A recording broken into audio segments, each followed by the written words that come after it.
CA Dhananjay Jayanth Gokhale garu to the next question. I request past chairman of the branch CA Inaugural garu to hand over a sapling to the today's resource person.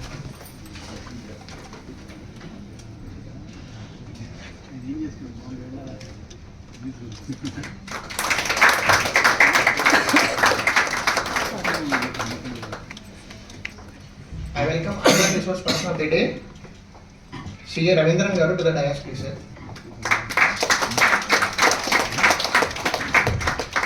I request past chairman of the branch CA GSR garu to hand over a sapling to the today's resource person.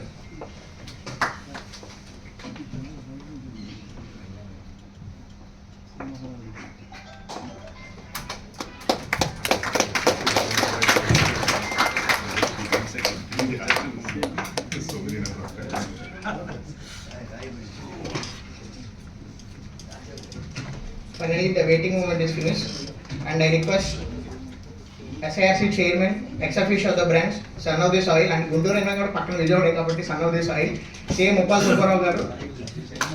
Oh, sorry, I request chairman of the branch, CA Jayanth garu to the dais, please. Son of this oil, in that happy that you can see అంటే గుంటూరు పక్కనైనా కూడా X official of the branch మన విజయవాడకి Guntur twin cities లాగా హైదరాబాద్ సికింద్రాబాద్ లాగానే మనందరికీ కూడా proud moment. ఒక తెలుగువాడు అంటే రాష్ట్ర విభజన జరిగిన తర్వాత ఒక తెలుగు వాళ్ళు ఎస్ఐఆర్సీ చైర్మన్ కింద కూర్చోవడం, అది కూడా చాలా తక్కువ టైంలోనే. Sir it's proud moment to all of you sir. Sir I request sir CM Uppal Subbarao గారు I request past chairman of the branch CA Akkaya garu to hand over a sapling to this SIRC chairman, sir.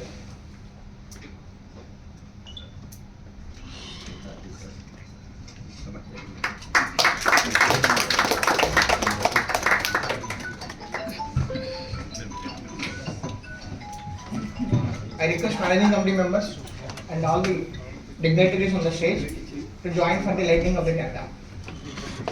Narayan garu.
जागृति कामं कामं कामं कामं पुरुषो पुरुषो निर्मिमानः निर्मिमानः तदेव शुक्रं तद्ब्रह्मा तदेवामृतमुच्यते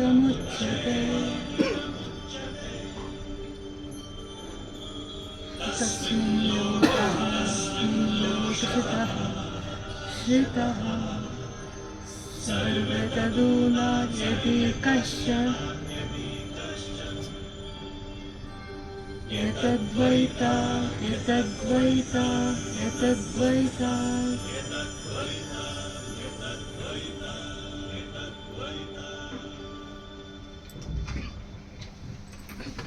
Thank you, sir. I request Chairman of the branch, C.A. Jayanth Garu, to give his opening remarks.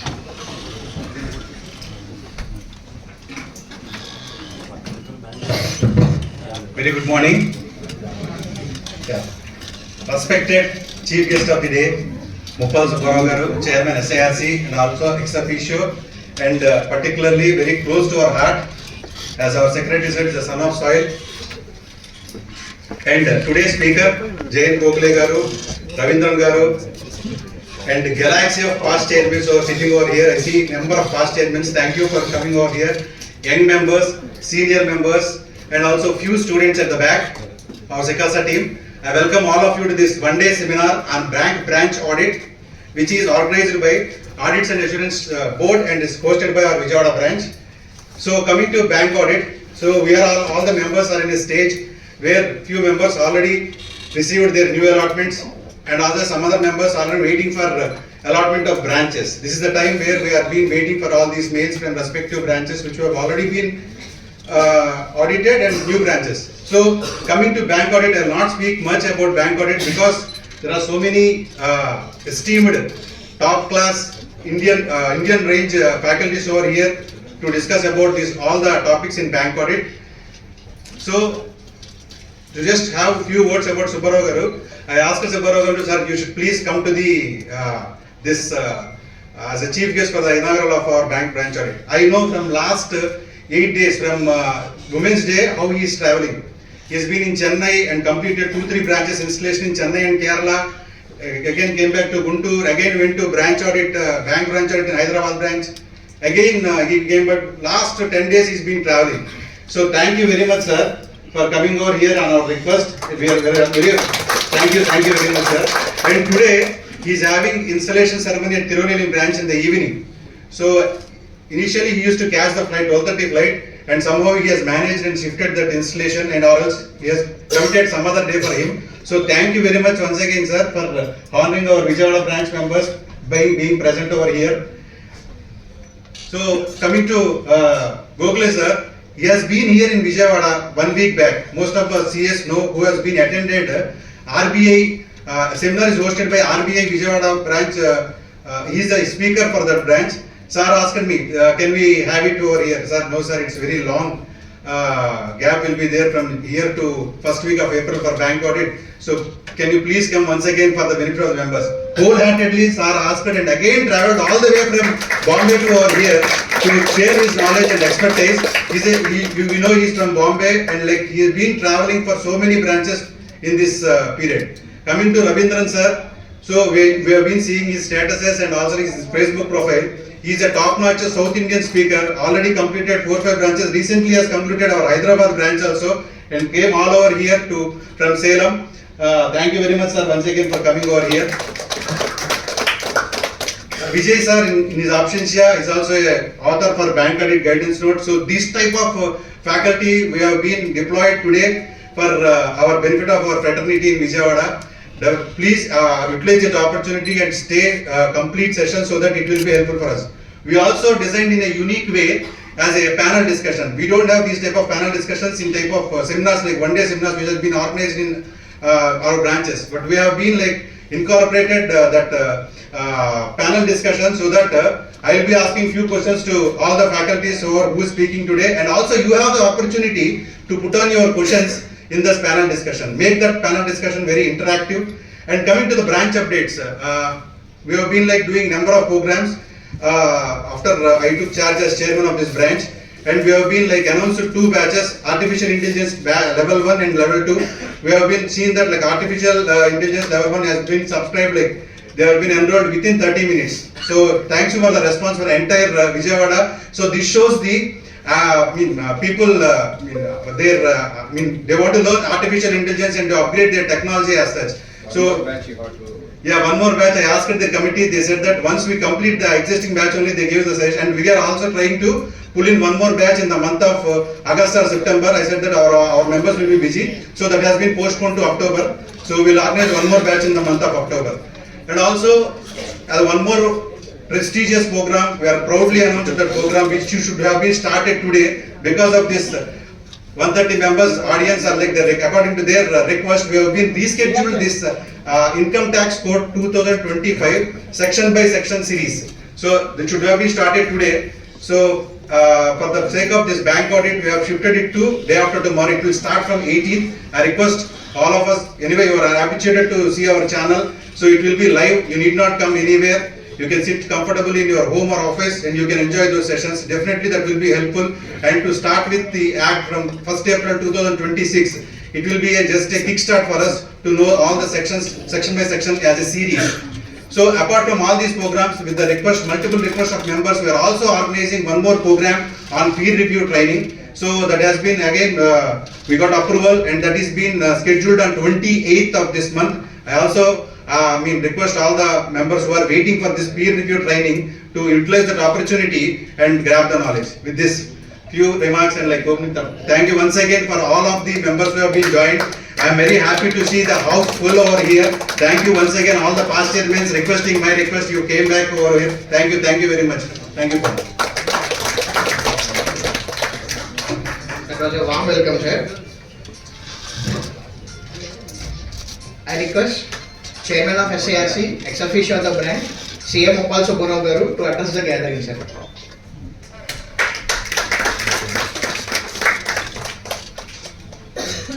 Good morning.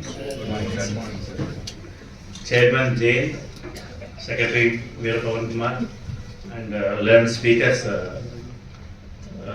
Jayanth, Gokhale and Ravindran sir. Past chairman of Vijayawada branch, senior members of the profession. A very good morning to all of you. First, I would like to thank the AASB, Auditing and Adjustments Board Chairperson, C. Priya Kumar, for allocating the one-day branch seminar for Vijayawada branch. I am very happy to be here within last month, 22nd only, I am here as a guest of honor. Within the span of 20 days, once again I came here to address you. Banking sector occupies a pivotal role in the economic framework of our country. In such critical sector, the role of chartered accountants in conducting the bank branch audit assumes the greater importance.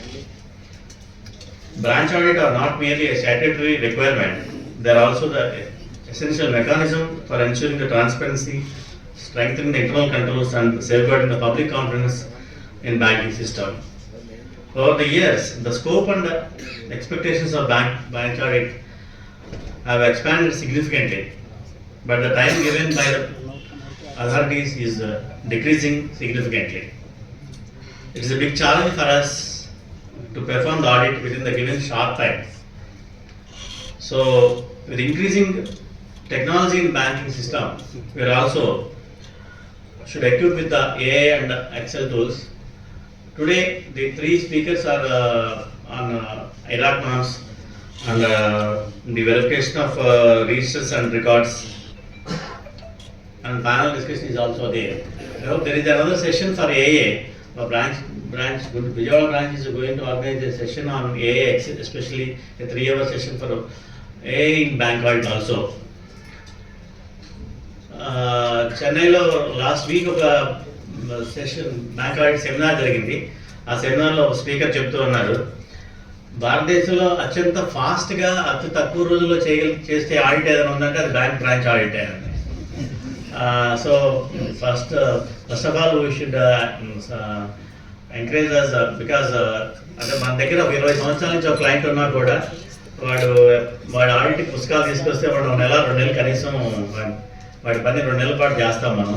కానీ time limit తక్కువ అవడం కానీ 1 వీక్లోనే వెళ్తే ఇంకా ఎల్లిగా చేస్తున్నాం. కానీ నేను అనేది అంటే మనం అడిగితే వాడు టైం ఇస్తున్నాడు, మనం వెళ్ళి మనం రాజీ ఇన్ సెన్స్ అవసరమే లేదు, టేక్ యువర్ ఓన్ టైం, మనం టైం తీసుకొని ఆడిట్ పెర్ఫామ్ చేయడం బెటర్ నా ఉద్దేశం. ఎందుకంటే ఉండే కొద్దీ బ్రాంచ్ ఆడిట్ తగ్గుతున్నాయి బికాజ్ ఆఫ్ వేరియస్ లిమిటేషన్స్.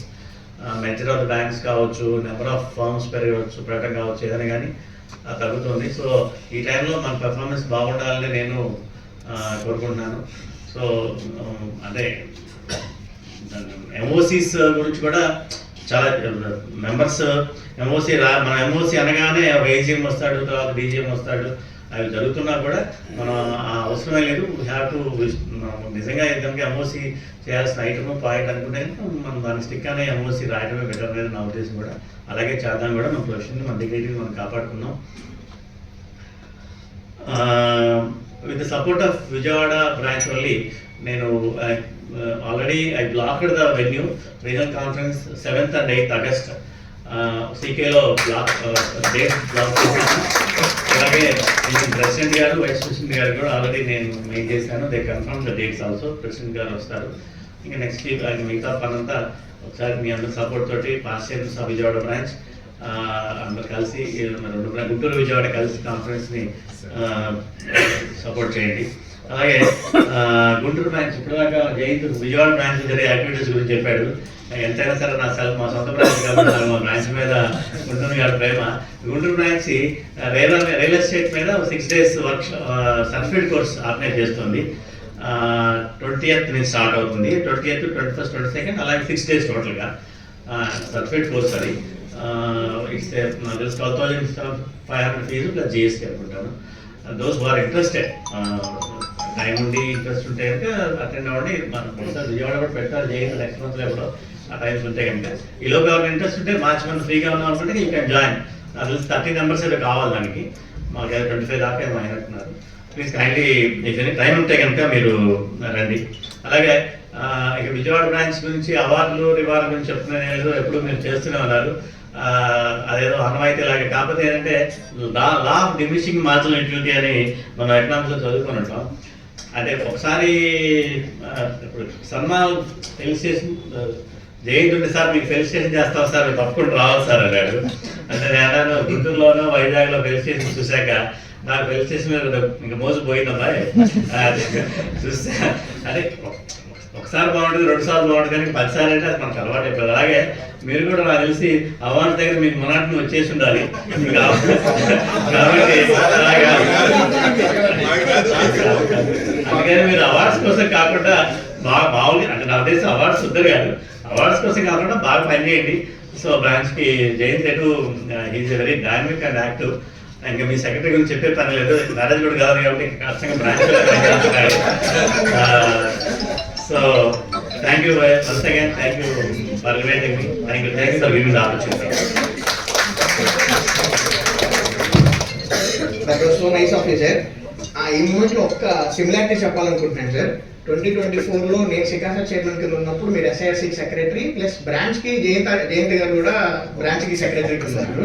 2025లో మీరు వైస్ చైర్మన్ ఆఫ్ ఎస్ఐఆర్సీ, మన బ్రాంచ్కి జయంత్ గారు వైస్ చైర్మన్ కింద ఉన్నారు. 2026కి వచ్చేసరికి మీరు చైర్మన్గా ఎస్ఐఆర్సీకి, జయంత్ గారు కూడా చైర్మన్ ఆఫ్ ద బ్రాంచ్ ఉండడం ఒక similarity. It's a proud moment for all of us sir. ఎందుకంటే జయంత్ గారు లీడర్షిప్లో వర్క్ చేయడం, టీమ్ ఇందాక మీరు అన్నట్టుగా అవార్డ్స్ రివార్డ్స్ కాదు sir, to the best of the fraternity, to the best of the branch కలిసికట్టుగా అందరూ పనిచేయాలని first day of his chairmanship tenure starting రోజే ఆయన చెప్పారు. అదే డైరెక్షన్స్లో మీ అందరి డైరెక్షన్స్లో కూడా ఖచ్చితంగా పనిచేస్తాం సార్, డౌటే లేదు అందులో. ఎందుకంటే మెంబర్స్ యొక్క ఎక్స్పెక్టేషన్స్ ఎస్ఐఆర్సీ లెవెల్లో, బ్రాంచ్ లెవెల్లో కూడా యూజ్గా ఉన్నాయి.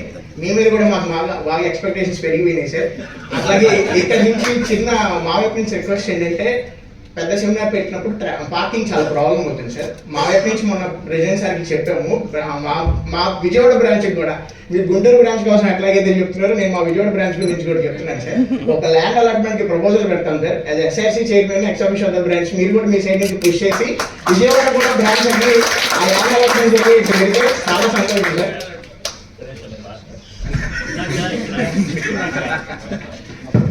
సారీ అనుకోదు, నేను ఇందాక కూర్చున్నాక హాల్ ఇందాక అనుకున్నాను నిజంగా వీళ్ళకి బ్రాంచ్ సరిపోవట్లేదు, వీళ్ళు కూడా కొత్త బిల్డింగ్ పెట్టుకుంటే బాగుంటుంది అంటే, ఆల్రెడీ మా పెద్ద బిల్డింగ్ ఉంది మీరు అక్కర్లేదు అంటారేమో నేను చెప్పలేదు అన్నమాట. సో కాదు నిజంగా అంటే ప్రసన్న కుమార్ గారు ప్రెసిడెంట్గా ఉన్నారు. ఆయన ఎంత పాజిటివ్గా ఉన్నారో, ఎంత స్పీడ్గా పని జరుగుతుందో మనందరికీ తెలుసు. మీరు విత్ కాంక్రీట్ ప్రపోజల్ అంటే నెలలో మీకు ల్యాండ్ ఇప్పిస్తాడు ఆయన. So nice of you, sir. I request all the managing committee members of the branch to join for felicitating our son of the soil, C. Mokkal Subbarao garu, SRC chairman. Please sir, andaru okasari adittu.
Sir, that was the end of the opening session, sir.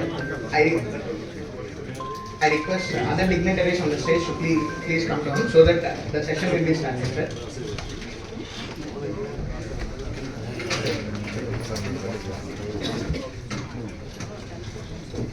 Friends, let's move on to this today's session 1 on topic IRAC norms with practical examples. And today's speaker will be CA Dhananjay Gokhale garu. Coming to his profile, CA Dhananjay Gokhale is a Bachelor of Commerce from University of Mumbai and a fellow member of ICAI and into practice for past 3 decades.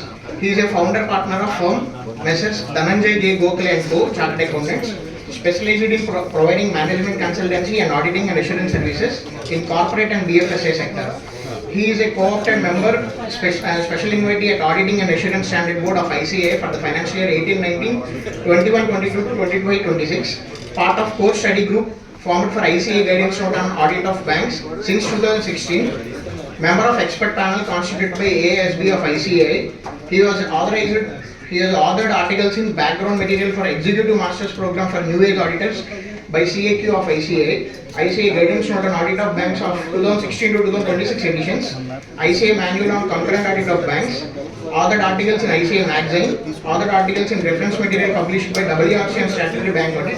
He is a regular speaker at seminars organized by ICAI across the regions and at Bombay Chartered Accountant Society on standards on auditing, accounting standards, bank audit. He is a regular speaker at College of Supervisors, Reserve Bank of India, Staff Training Institutes of NABARD, Capacity Building Seminars organized by RBI, NABARD for statutory auditors and banks, Capacity Building Programs organized for officials of C&AG, Vaikunth Mehta National Cooperative Management Pune, District UCBs Association, State UCBs Federation, Staff Training Seminars organized by Public Private Sector Banks and UCBs. Sir, with this brief introduction, the session is yours, sir. The stage is yours, sir.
Very good morning to all of you, and thank you to Vijayawada branch for inviting me over here. I had been here in 2023, that's what I recall, and I think in pandemic there were a couple of webinars which we conducted. And it's always good to see at Vijayawada branch that typically those who are interested in the seminar typically occupy the seats. Unlike at some other branches, wherein it's only for CP hours. So that's a kind of exception which your branch has, and I really appreciate about that enthusiasm. As far as today's topic is concerned, I will be talking about IRAC norms, and I will touch upon certain practical examples related to IRAC norms. Because practically IRAC norms hasn't undergone any change if you look back for almost last 10 years. So there is nothing new as such which I will be talking about, except one point or other couple of points, wherein I will try to demonstrate before you as to how the CP systems may not be really in sync with the IRAC norms which are provided by the RBI circulars. And very recently, there has been a series of circulars which have got issued on 20th November 2025. There are almost 27-28 circulars which have got issued, and it's a kind of a compilation of all the earlier circulars which were there. So frankly speaking, if you look at the circular, there is nothing new. Only thing is that now the earlier master circulars, almost all have changed into master direction. And once it is a master direction, it will keep on getting updated till, I should say, till 31st March. Or to be precise, till you sign off your balance sheet. So you need to keep a tab on the RBI master directions. As far as the master direction nomenclatures are concerned, even those nomenclatures have undergone a change. So earlier it used to be management of advances. Now it's a credit risk is the nomenclature which is given. So my request to all of you is that just go through all the circulars once, at least to understand that where you need to look at it, whenever you are conducting the audit. As far as the bank branch audit is concerned, I understand that the time is short, so it's typically 7 days to 10 days which we get, and all of us as a chartered accountant, we always have a kind of grievance that we don't get sufficient time. The real issue is not about the sufficient time. The real issue is that we need to introspect ourselves as to whether we prepare ourselves for those 7 or 8 days or not. Because many a times what really happens with many of us is that we don't do bank audits for the entire year. And suddenly, at the March end, we wake up either after getting the first, call from the branch, from the banks. So on one hand, we feel that now we have got a bank audit, so for next 4 years we will be having bank branch audit. On the other hand, we are always under constant pressure that we have to complete with that specific deadline which is given.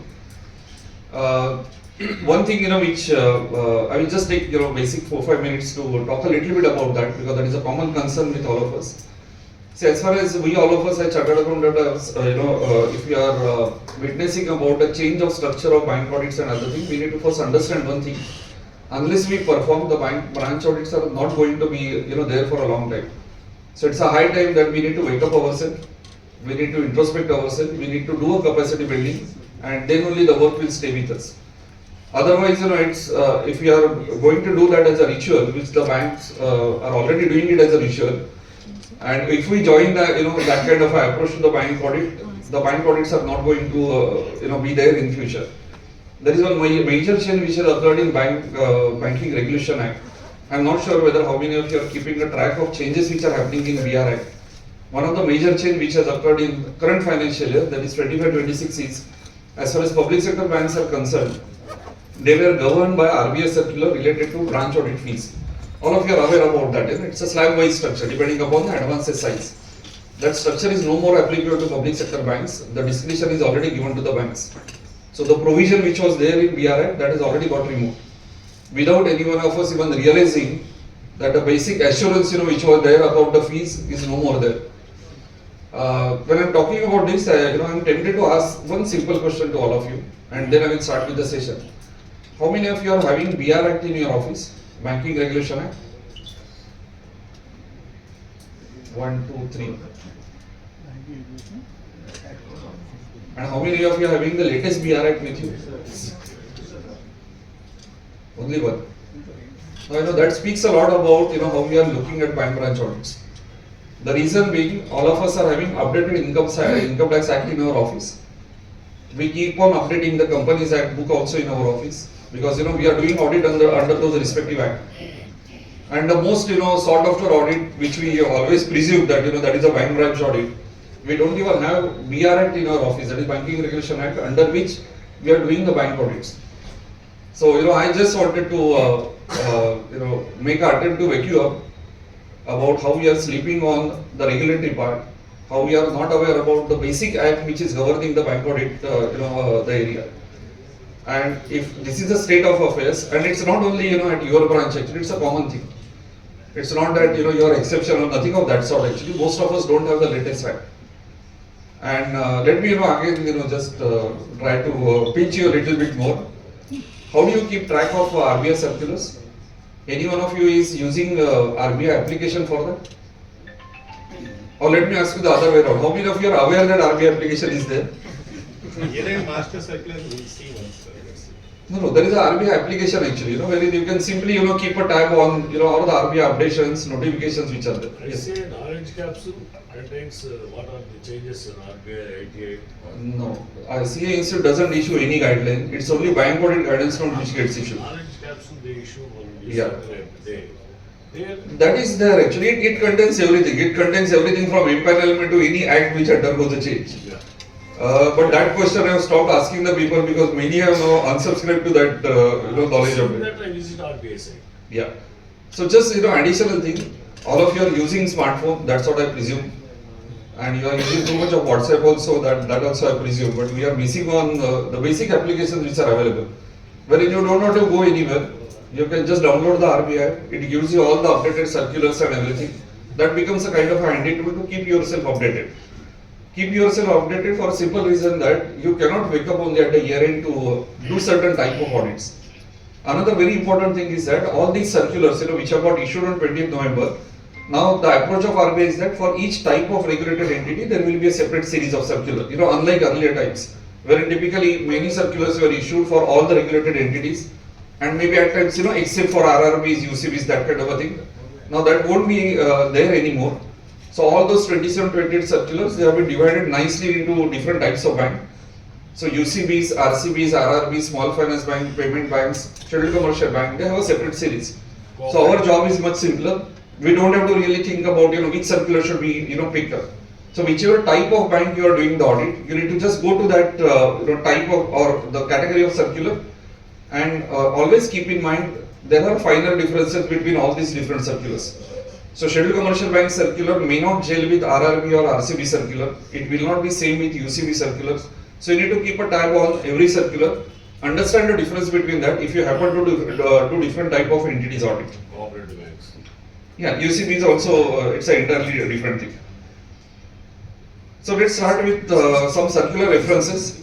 So these are the typical circulars which you need to keep in mind whenever you are doing advances related part or IRAC related part.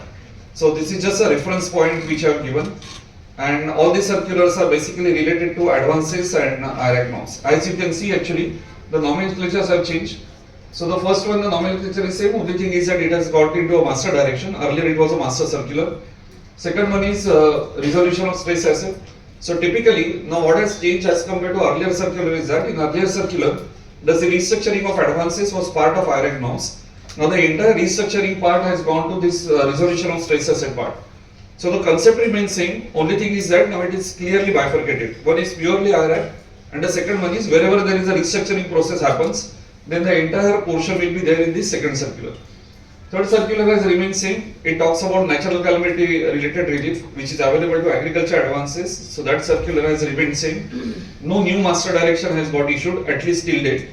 And why I am saying at least till date is that you never know, as of 31st March, in case of any, relief measures which RBI might sort after, after depending upon the present scenario in global economy, you need to keep a tab about any relaxations which RBI might give. Why I am saying might is that you don't know, till the time it gets announced. Fourth one is the credit facilities related circular. It talks about, it's typically the earlier management of advances circular. And the last one is about credit risk management. This circular is related to the earlier exposure norm circular. So only the nomenclatures have changed, contents have remained same, but only thing is that the structure of circular has also undergone a substantial change. So initially you feel like you are reading the new circular. When you come to the contents of that, the circular is verbatimly same. There is, I can say, even 0.1% change is also not there. So it's only a question of quoting a different para as compared to what you used to quote in your earlier portions. Besides this, you need to keep a list about the latest guidance note which is issued by CA Institute. It's yet to be hosted on the website, but exposure draft was already there. The final bank audit guidance note is already adopted in SSB. It's yet to be hosted on the website. So maybe in a couple of days it will get hosted. Keep a tab on that ICA guidance note also. And since it is available in PDF form, you can always use Control F to search multiple things which you may not be able to go through in entirety. So use that as a kind of a reference material also. Besides that, there is always an expert group which is formulated at the year end. wherein you can send your queries and typically you receive the replies within 24 hours. So that's a mandate actually which is given to that group. And usually in most of the cases, one always ensures that the replies are sent back in 12 hours. So make use of all these things wherever you are going for the audit. For the simple reason that many times you might find that there has to be a second opinion, before you really pass a MOC or before you really mark one account as NPA. Now when I am talking about MOC, always keep in mind that MOC is not the measurement of quality of your audit. So wherever you are passing in the MOC, first ask one question yourself as to whether it is material or not. And secondly, if there is a systemic issue, which is related to a particular MOC, then materiality will not be there. In the sense, suppose you feel that the automation in IRAC norms has failed in a particular system. So whether the query is related to 50 rupees or 50 lakh rupees, it doesn't matter actually. You need to then qualify your main report by saying that the automation of IRAC norm is not undertaken in this particular CBS, and then have an elaborative commentary which you need to be making as a part of your LFR. Now let me first talk a little bit about what is expected from bank side as far as the automation of NPA is concerned. Now what is expected from RBI side, as far as all the CBS systems are concerned, is the entire process of IRAC norms has to be taken care by a straight through process through the system. Now when I say IRAC norms, it will cover income recognition, asset classification and provisioning norms. So all these three things are required to be without any manual intervention. Interesting part is that all the banks have assured RBI that their entire IRAC norms are automated, there is no manual intervention, everything is correctly captured in the system. At the same time, there is another universe also wherein the auditors are passing MOCs based on new IRAC, new NPAs which have been found out. At times there are instances wherein there are wrong NPAs also which might get marked, even though certain accounts are not NPA. What you need to remember as auditor is that there has to be a perfect demarcation between PA and NPA. So suppose you find out a query that a particular account should have been a performing account, but bank has marked that account as NPA for whatever reasons, you need to upgrade that account also. So don't look at it only in an adverse kind of a form that suppose even a PA account is marked as NPA, you should not be too conservative by saying that it's fine, that there is additional provision which is made. See, ultimately we are commenting upon true and fair view of the balance sheet and not on conservative or lowest of the profit which can be possible in the balance sheet. So it can be either way. I will tell you a couple of instances wherein certain PA accounts also get marked as NPA by the banks, and it's very common across many softwares. And to be really frank with you, there is not a single software which is really compliant with IRAC norms. Only question is that you need to be able to identify the query which relates to the systemic failure. Now it's only a question of how you look at the system rather than looking at the quantitative thing which is which we typically tend to get into wherever we are conducting the audit. Now what RBI circular talks about is all types of advances, all types of borrower accounts, all types of investments, including adverse balances in the deposit account, they should be covered by the system-based NPA. So it will include TODs, add-ons, adverse balances, everything. There is no exception or there is no deviation from automation which RBI is typically giving for the banks. Second important thing is that RBI is expecting a straight through process. So ideally the manual intervention should not be there. But in case if there is a lacuna in the CBS system, and if the RBI if that particular bank is aware about that manual intervention requirement, they have to have a board approved policy for such manual interventions. There has to be a delegated authority matrix to do the manual intervention, and most important thing is that when we talk about the delegation of powers about the manual intervention, that should never be vested with the credit department of any bank. Forget about the branch, even at a higher level also, there has to be someone who is having a delegated authority who is not connected with the borrower accounts. Because if someone is given authority to deviate in a manual way related to credit portfolio, the person who is sanctioning that, he can simply accommodate all the things. Now when you are doing at the branch level, audit at the branch level, many times you may not have access to the board approved policy of the bank. What you need to ask the bank is, you first have to ask them that whether any account was upgraded or downgraded using a manual intervention or not. Now naturally in almost all the cases, the branch manager will tell you that there is no manual intervention. Have that included in your MRL by saying that there was not a single manual intervention which has taken place throughout the financial year. That's the assurance which you need to take it from you, because at the branch level you cannot practically test the entire system. the system testing part or manual intervention part at the global level, that will be always taken care by the central auditor. So you don't have to worry about that, but you are required to ask the branch manager whether he is aware about certain manual interventions or not. If he happens to tell you some manual intervention, feel relieved in that sense that you already have some points which you can correlate and you can simply comment upon. Second thing is that it has to be an ongoing process in the system. So at every end of the day, the process of identification of PA, NPA, that is required to be done. Now again over here the question is that how do you get assurance that whether the bank is doing that exercise as a part of EOD process or not. Again at the branch level you don't have privy to that data. Include that in MRL, wherein the branch manager will give you a representation that bank as a whole at the centralized level, they are taking care of this automated process to be run after the end of the day. Now why all these things are required in MRL? These are basically to protect you that you have taken due care by taking the representation. Because this is not expected at the branch level that you need to ask for the log of the end of the day process which is run. It's a presumption, but let that presumption be there in documentation. Because verbal assurance will never work.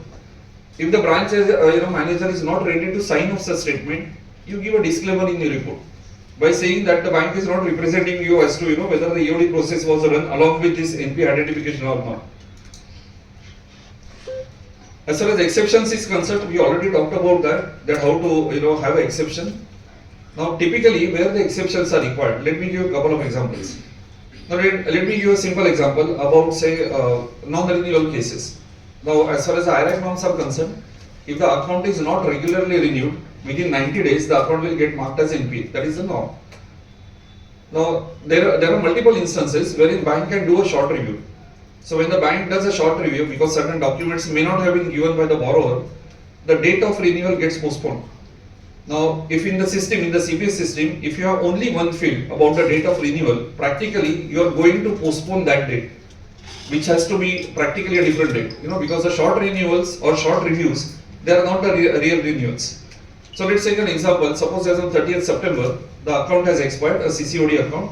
There is a short review which is done for say 3 months. Now the counting of 90 days has to be still from 1st of October. Now there has to be 2 different fields which should be available in the CBS system, to have this counting automated. Now if you have only one field, the branch will update the 30th September to 31st December. So practically the counting will start only from 1st of January, not from 1st of October. So the system will miss out on marking this account as NPA. Now what you need to know is that which are the basic fields which are required to be there in the master data. So if the field itself are missing, you can simply give that particular comment in your LFR and in your main audit report that these are the areas where manual intervention is required, and this is the reason for that. Because unless you have the master data with you in the system, the automation can never work. Let me give another example. Like say in case of project loans, besides normal 90 days norms, there is additional norm that the particular unit has to achieve the DCCO, that is date of commencement of commercial operation. So in some CPS systems, they don't have DCCO date itself. So there is no question of even marking or having highlighted that particular date. Now let's presume the DCCO date is, that field is there in the system. Now practically what should happen is, whenever the DCCO is due, there has to be a pop-up in the system maybe at the end of the day, just to ask that particular operator of that system as to whether DCCO is achieved or not. So merely having a DCCO date will not work. There has to be additional indicator whether the DCCO is achieved, yes or no, and then only it can work in an automated way. Let me give a third example. Now as far as automation is concerned, if we talk about agriculture advances, there has to be a data which should be captured related to crop seasons. Now it might happen that there is a KCC given, say in the first year, he has gone for say short duration crop, which is less than 12 months, and the KCC is just rolled over. Many times the KCC doesn't get closed. It's a running facility. So in the second time, actually he might have gone for a long duration crop or vice versa. Now unless and until the data gets updated, on the real time basis, practically agriculture advances can never be automated. So these are just few examples just to identify whether the automation really works or not. Giving the MRL is a very easy thing. All the banks will give you MRL by saying that everything is automated. One more important thing which I have experienced in couple of banks, that sometimes the central auditors are asking the branch auditors to certify that whether automation of NPA is working or not, as a part of additional certification, and it gets communicated also. ensure that you disclaim that, in a simple and straightforward, way. Because if you want to really test it, you need to have a testing environment available to you. Unless and until that is available, practically you cannot really certify, something of that sort. At the most, what you can do is that you can say that based on the sample data which is verified by you, you have not come across any deviation from the automation of NPA. But the assurance will be a limited assurance. Or at the most, it's a kind of a negative assurance which you can give by stating the examples of which accounts you have tested and restrict your liability. The best part is that the central auditor should never ask the branch auditor to certify this kind of a statement. But sometimes that there are certain different kind of issues and challenges are there. So sometimes the central auditor might tend to delegate all those things which are applicable to him to the branch auditor. I am not criticizing central auditors. The reason being, I also address the central auditors and I tell exactly the opposite way, in a way, to restrict certain portion which should not be pushed at the branch auditor. See, whatever is testable, whatever is verifiable, only to that extent you can give a certification and nothing beyond that. It's not a blanket assurance which the branch auditor can give, that too in that short span of 7 to 10 days. The straight-through process is another requirement wherein there should not be any manual intervention. Now there is one challenge which happens in many CBS systems. There are many CBS systems, wherein there is a separate program of NPA which is run. So it is not part of your main CBS system. Now if that is the case, you need to specify that categorically, at least in your LFAR, by stating that there was a separate program which was run outside the CBS system. So wherever you are going for audit, ask them categorically as to whether the NPA identification program is internally resident in the CBS system or it's a separate program wherein the data is fetched and based on certain parameters the NPA categorization is done, provisioning is done, income recognition is done. And it is not necessarily that at all the times the NPA identification program will be part of your CBS system. There are different ways and means wherein the banks are maintaining a different application. So let's come to the main circular, the IRAC master directions. The first one is that there is an expectation from RBI side as to how the asset classification has to be done by the banks. So the expectation is that the banks are required to do classification with the objective criteria. So RBI is very clear on that. There is no scope for any subjectivity. Now having said that, you must be hearing many times from the bankers by saying that you need to have a practical approach. You need to do a practical audit, or there is a banking practice which may not be really in sync with with the RBI master direction. Now when I say about the objective criteria and when I say that the subjectivity has to be discouraged, let me tell you only one area where there is a possibility of subjectivity. Like suppose you are identifying a particular account as NPA purely on the basis of inherent weakness in a particular account, that is the only area wherein you can say that objectivity may not be there. Barring this particular case about the inherent weakness, in all other areas the RBI directions are very clear, they are very straightforward and very objective. There is nothing like banking practice, there is nothing like practical audit. In fact, practical audit is a myth actually. It is somehow it has got created, so there is nothing of that sort. Another very important thing is that as far as asset classification is concerned, there should not be any materiality standard which you need to apply. Means I can understand a materiality standard which gets applied wherever there is a income leakage is there. Like say processing fee is not collected. Let's say 5,000 rupees. It's it's not really a material amount. You can ask the bank to pass that entry as of current date instead of getting into MOC just for 5,000 rupees. But as far as NPA classification is concerned, there is a more responsibility which is boosted by RBI on you. Now let me tell you what kind of responsibility is there on you as auditor. As far as all other circulars of Reserve Bank of India is concerned, they are not applicable to you. In the sense, they are applicable only to the banks. There is no circular which is addressed to the auditors. If you look at the starting para, it's always addressed to the bank. So for us actually, we are only verifying that whether these circulars are complied by the bank or not. They are not on us, except this circular. Because in this circular, there is a responsibility which is there on the auditor, that as far as provisioning and asset classification is concerned, the management as well as auditors both are equally responsible. So ensure that you are not deviating from that, even by say an account which is maybe say 1,000 rupees or maybe 1 crore rupees. There is no materiality standard as far as NPA classification norms are concerned. Don't even fall prey to this kind of approach that it's not a material amount at the central level our bank's balance sheet is say few lakh crore rupees and your account is only 10,000 rupees, it doesn't matter actually. There are multiple reasons for that. First thing is that it is your responsibility also to classify the accounts correctly. Secondly, the CIBIL score and other things are directly related to the asset classification norms. So it might happen that you have missed out on a particular account and that particular fellow, avails loan from other banks, which otherwise may not have happened, because of the CIBIL score which might have got, reduced because of marking of that account as NPA. Another thing is that many a times the banks plead before you that he is a good borrower. There is nothing like a good borrower and bad borrower. It entirely depends upon the performance of the account, the record of recovery of the account, and it is not related with the wealth of the account. In the sense, whatever might be the coverage ratio of securities, maybe 5 times or 10 times, it doesn't really matter. Now there are interesting things which have happened in the past, because of this concept. Let me give you a simple case. There are certain, CBS lacunas. So, today I will talk more about the CBS lacunas. It's more interesting to talk about that. And let me give you a simple example. There is one area of out of order, status, wherein suppose in last 90 days, suppose there is no credit in the account gets marked as NPA, irrespective of, whether it is overdrawn or not. It's a simple criteria.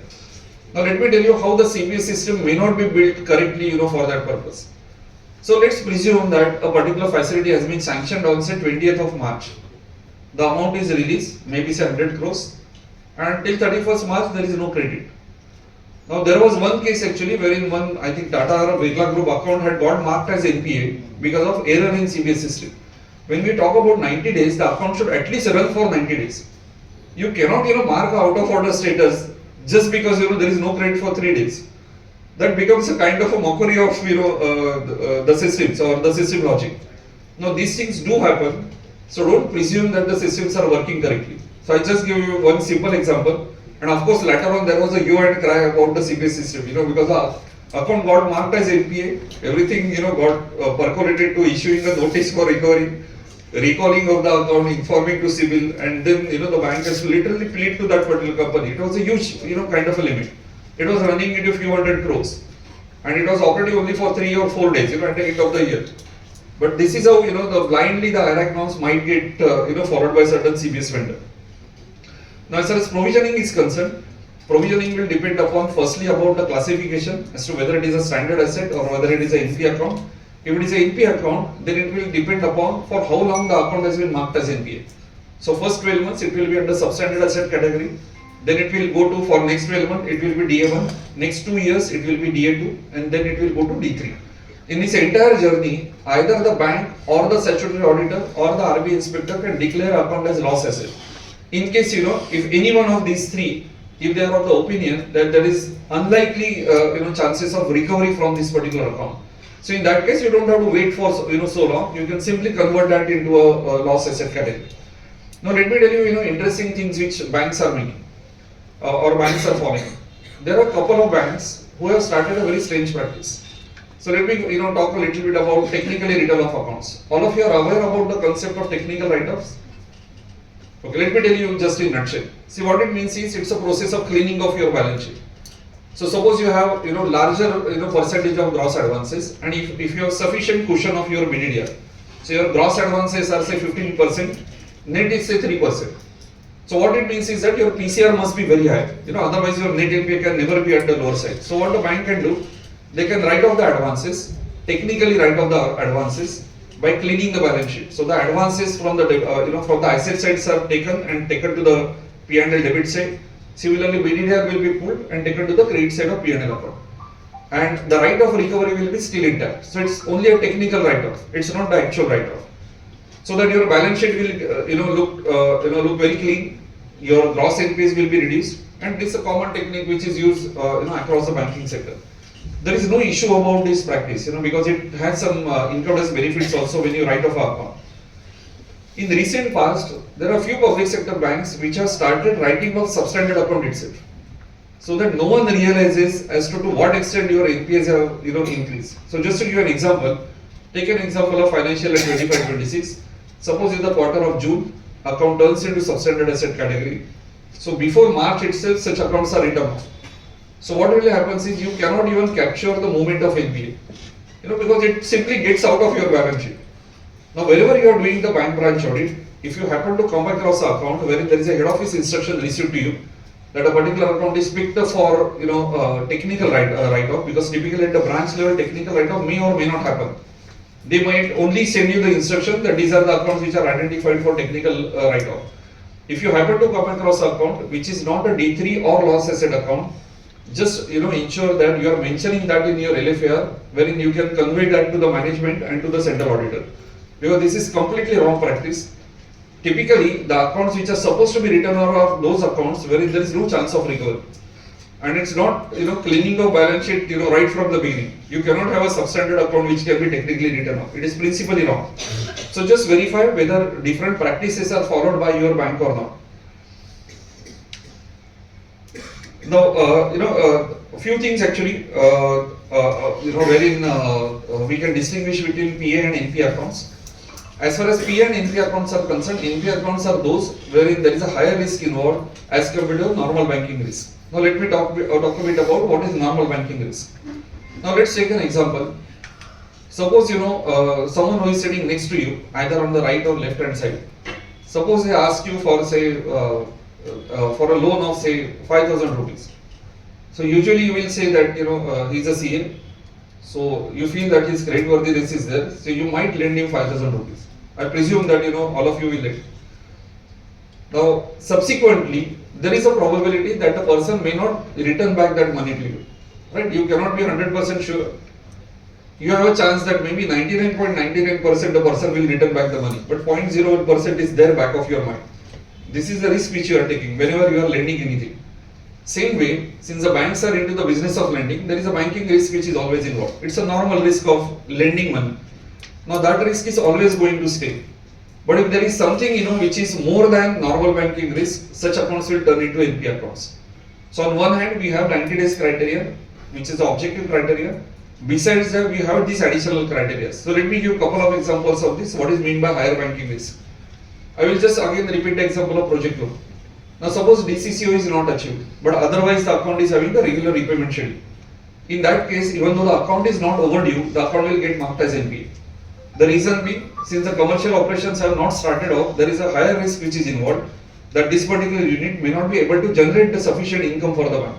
Bank in the sense for the repayment. So the account will get marked as NPA. Let me give another example. Like for example, suppose there is a deterioration in value of security beyond 50%. As far as norms are concerned, they talk about substandard asset. Wherever in case of substandard asset, if you have a deterioration beyond 50%, the account will straight away go to doubtful asset category. You don't have to wait for that 12 months period. At the same time, if there is a performing asset where it's a deterioration happens, you need to inquire about the reasons for deterioration. And if the reasons are something related to the fraud, you don't have to even wait for that account to get into NPA account. You can simply classify that account as a part of your NPA portfolio. So that is a higher than normal banking risk. Secondly, wherever there is a account which is ceasing to generate income for you, the account will get marked as NPA. Now what is meant by cease to generate income is, just to give an example, the case is say for out of order accounts. Suppose there is no sufficiency of credits in the account in last 90 days, wherein the credit summation is less than interest summations in that 90 days period. So in that case, even if the account is within the limit, even if the account is otherwise strong, the account will get turned into NPA account. Or suppose there are no credits in the account turns into NPA. Now what is the reason for that? It indicates that there is a possibility of weakness in the account, wherein not even amount which is equivalent to interest debits are credited in that particular account. So it speaks about weakness in that particular account, and the account will turn into NPA. So there are multiple examples which relate to that, but always keep in mind the basic difference between a performing and NPA account is that these are the accounts wherein higher risk is involved. And the last example is about the inherent weakness, which is again subjective. So suppose there is a year-end regularization, or suppose the regularization is not from the source of income which the unit can generate, you can always mark that account as NPA. So just to give an example, like suppose you have an account wherein the amount is deposited, account is regular, but the source of money which is getting deposited, it is basically related to the loan which is given by the owner, that is a promoter. Now in this case, the account might be within the limit, there is no overdue status in the account, but the entire money is getting pumped in by the promoter. So there is an inherent limit as to what extent he can keep on pumping the money. So the account might turn into NPA depending upon the circumstantial examples.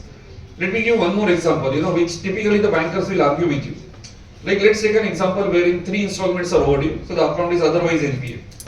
There is a FD which is kept, by that particular borrower, or maybe, FD is there in the name of guarantor. Bank invokes the right of general lien and set off, and the FD is encashed, prematurely encashed, and the account is regularized. Now, even though the account looks like it is regularized, there might be an inherent weakness in the account. Because even though the account is regularized, the source was not related to the collection from debtors, or it was not related to the income generation from that particular unit. So the account might be required to be marked as NPA. Now, the choice is yours as auditor. It will depend entirely upon your professional approach, your professional judgment related to these accounts. There is no yardstick about how to define between a normal account and an inherent weakness account. That is entirely dependent upon you. Or let me give one more example, which is very common. Like suppose you come across a case where in say last March audited financial statement stock details, they are not matching with corresponding March stock statement. Now let's presume that as per the stock statement, the DP was say 2 crores, and as per the audited financial statement, the DP is say 0.5 crores. There is a substantial gap. It's up to you to decide as to how to treat this account. The bank's argument by saying that it is 12 months old doesn't hold good, because it will be entirely up to you to decide how to have an approach to this account. Let me give you an extreme approach. As an auditor, you can take help of fraud risk management circular. Now in fraud listing, actually, the types of fraud which are there is one basic thing which has been defined. If there is a falsification of data, if there is a wrong stock statement which is submitted, it will be considered as fraud. So always keep in mind that you can invoke that clause at any point of time. It's a kind of a pressure tactic which you can use. And always, make it a point to refer to some RBI circular by giving a reference point. Don't even mention that you feel so. Always give a color by saying that RBI circular is saying so I don't have a choice.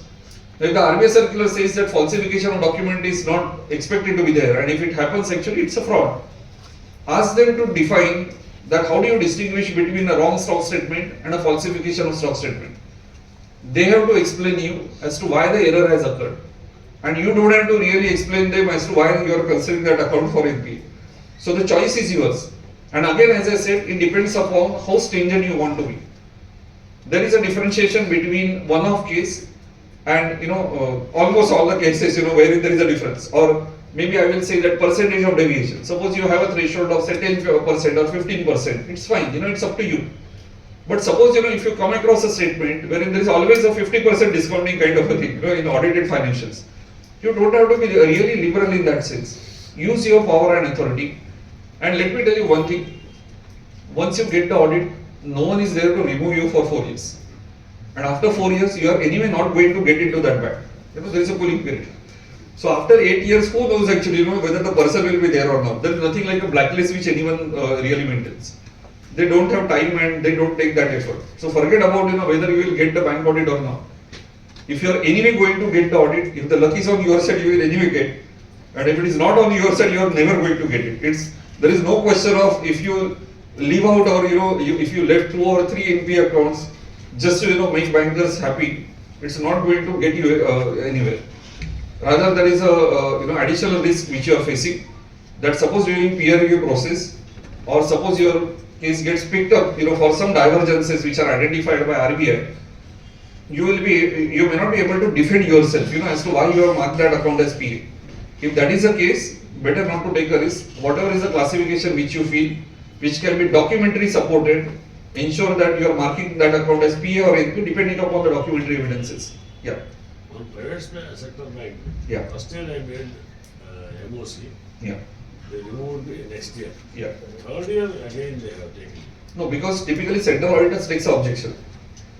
I will tell you, my experience as a central auditor. We always used to ask the bank as to show us last year auditor how many years are completed. That's an easy yardstick.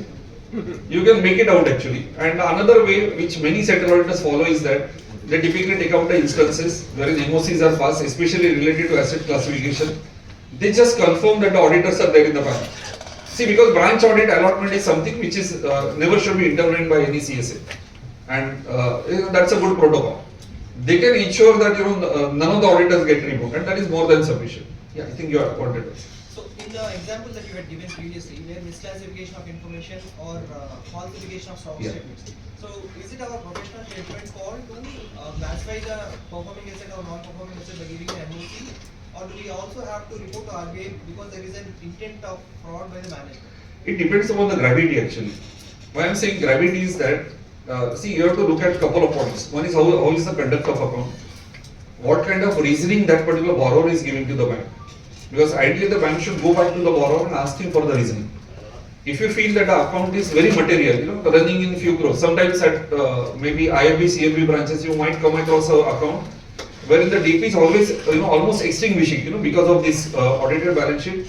You need to at least, escalate to the head office level and to the central auditor. Getting directly into informing to RBI may not be really good for all the accounts. It might be in a very rarest of rare case, wherein you are really sure that the account is really a fraud account. But otherwise, directly concluding that it is a fraud account is a little bit risky affair, because then the onus of proving that it is a fraud is on you. But what you can make, do actually is that, see, as far as discussion with branch manager is concerned, you can always show him the circular. That if you don't agree, this is a circular, I will simply use the circular, and then you feel, you face the repercussion. So usually my experience is that the moment you reach to that level, no one really resists about downgrading the account. Because that circular is too strong. And that circular is something wherein you can easily prove, that there is a falsification. Or you can go backwards, maybe 1 or 2 years, more than that, maybe 25, 24, and prove the point that every year this fellow is doing the same thing. Maybe stock audit also might be a kind of a supportive for you.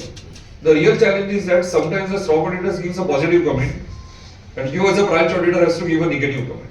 My view is that even if he is another chartered accountant, he should have done his job. And just because he hasn't done his job, we should not dilute our finding. We need to be very categorical and very objective.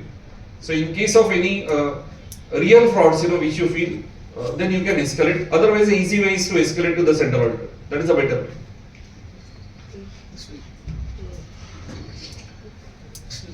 Yeah. You said by this time RBI probably knowing that automation of NPS is not there. RBI is, see, banks have represented to RBI that automation is there. RBI is not fully aware. See, I will tell you one thing, see, all of us are aware about that the IRACs are not automated, right, somewhere or the other. You tell me how many of us have shown courage to qualify the report? Why? Who said not allowed? It is very well allowed. You can always qualify the report. No, its qualification is not an uncommon thing actually. You can very well qualify the report. You can write whatever you want to write. Only thing is that you should be able to substantiate that. And an easier way is that whenever you want to qualify, it's better that you first communicate to the branch manager, to the regional office, that this is the report which I am going to issue with so and so reasons. Draft report. Yeah, draft report. Wait for a day. If you don't receive any reply, you have to simply conclude the audit. You don't have to even wait further actually. Because the moment you wait further actually, there will be series of officials which will visit your branch. AGM, DGM, the phone call is the initial stage actually. It's precursor stage. But you can very well qualify the report. There is absolutely no harm in qualifying the report if the IRAC norms are not working properly. Only thing is that you should be able to substantiate that by giving proper examples, giving proper reasoning as to why you are not able to quantify that quantum also. Because see, if the IRAC automation fails actually, practically you cannot quantify the accounts also. Means I will give you an example where I had qualified the report just few years back. In one of the banks where we were doing audit actually, what we observed was that there was an absurdity in their NP classification, in overdue status actually, not even NP classification. They had sanctioned housing loans in the pandemic era. So they were based on repo plus certain percentage. And naturally, at a later stage, the repo rates have increased. So there were few accounts, wherein the principal, the balance outstanding in that particular account, that was more than the limit sanction, in spite of 3 to 4 years which were bought over. So it's an absurdity. You don't have to really think twice before marking such accounts as NPA. Now, why the accounts were not marked as NPA? The reason was interesting. The system was built in such a way that they were only considering whatever was due based on the change interest structure. and the entire portion would have become due only at the fag end of that particular housing loan. So maybe after 15 years. Now this can never work actually. See, either your EMI should undergo change or your tenure has to undergo change whenever there is a rate of interest change. That bank has not changed any of it. So there were literally so the portfolio was around 400, 500 housing loan accounts.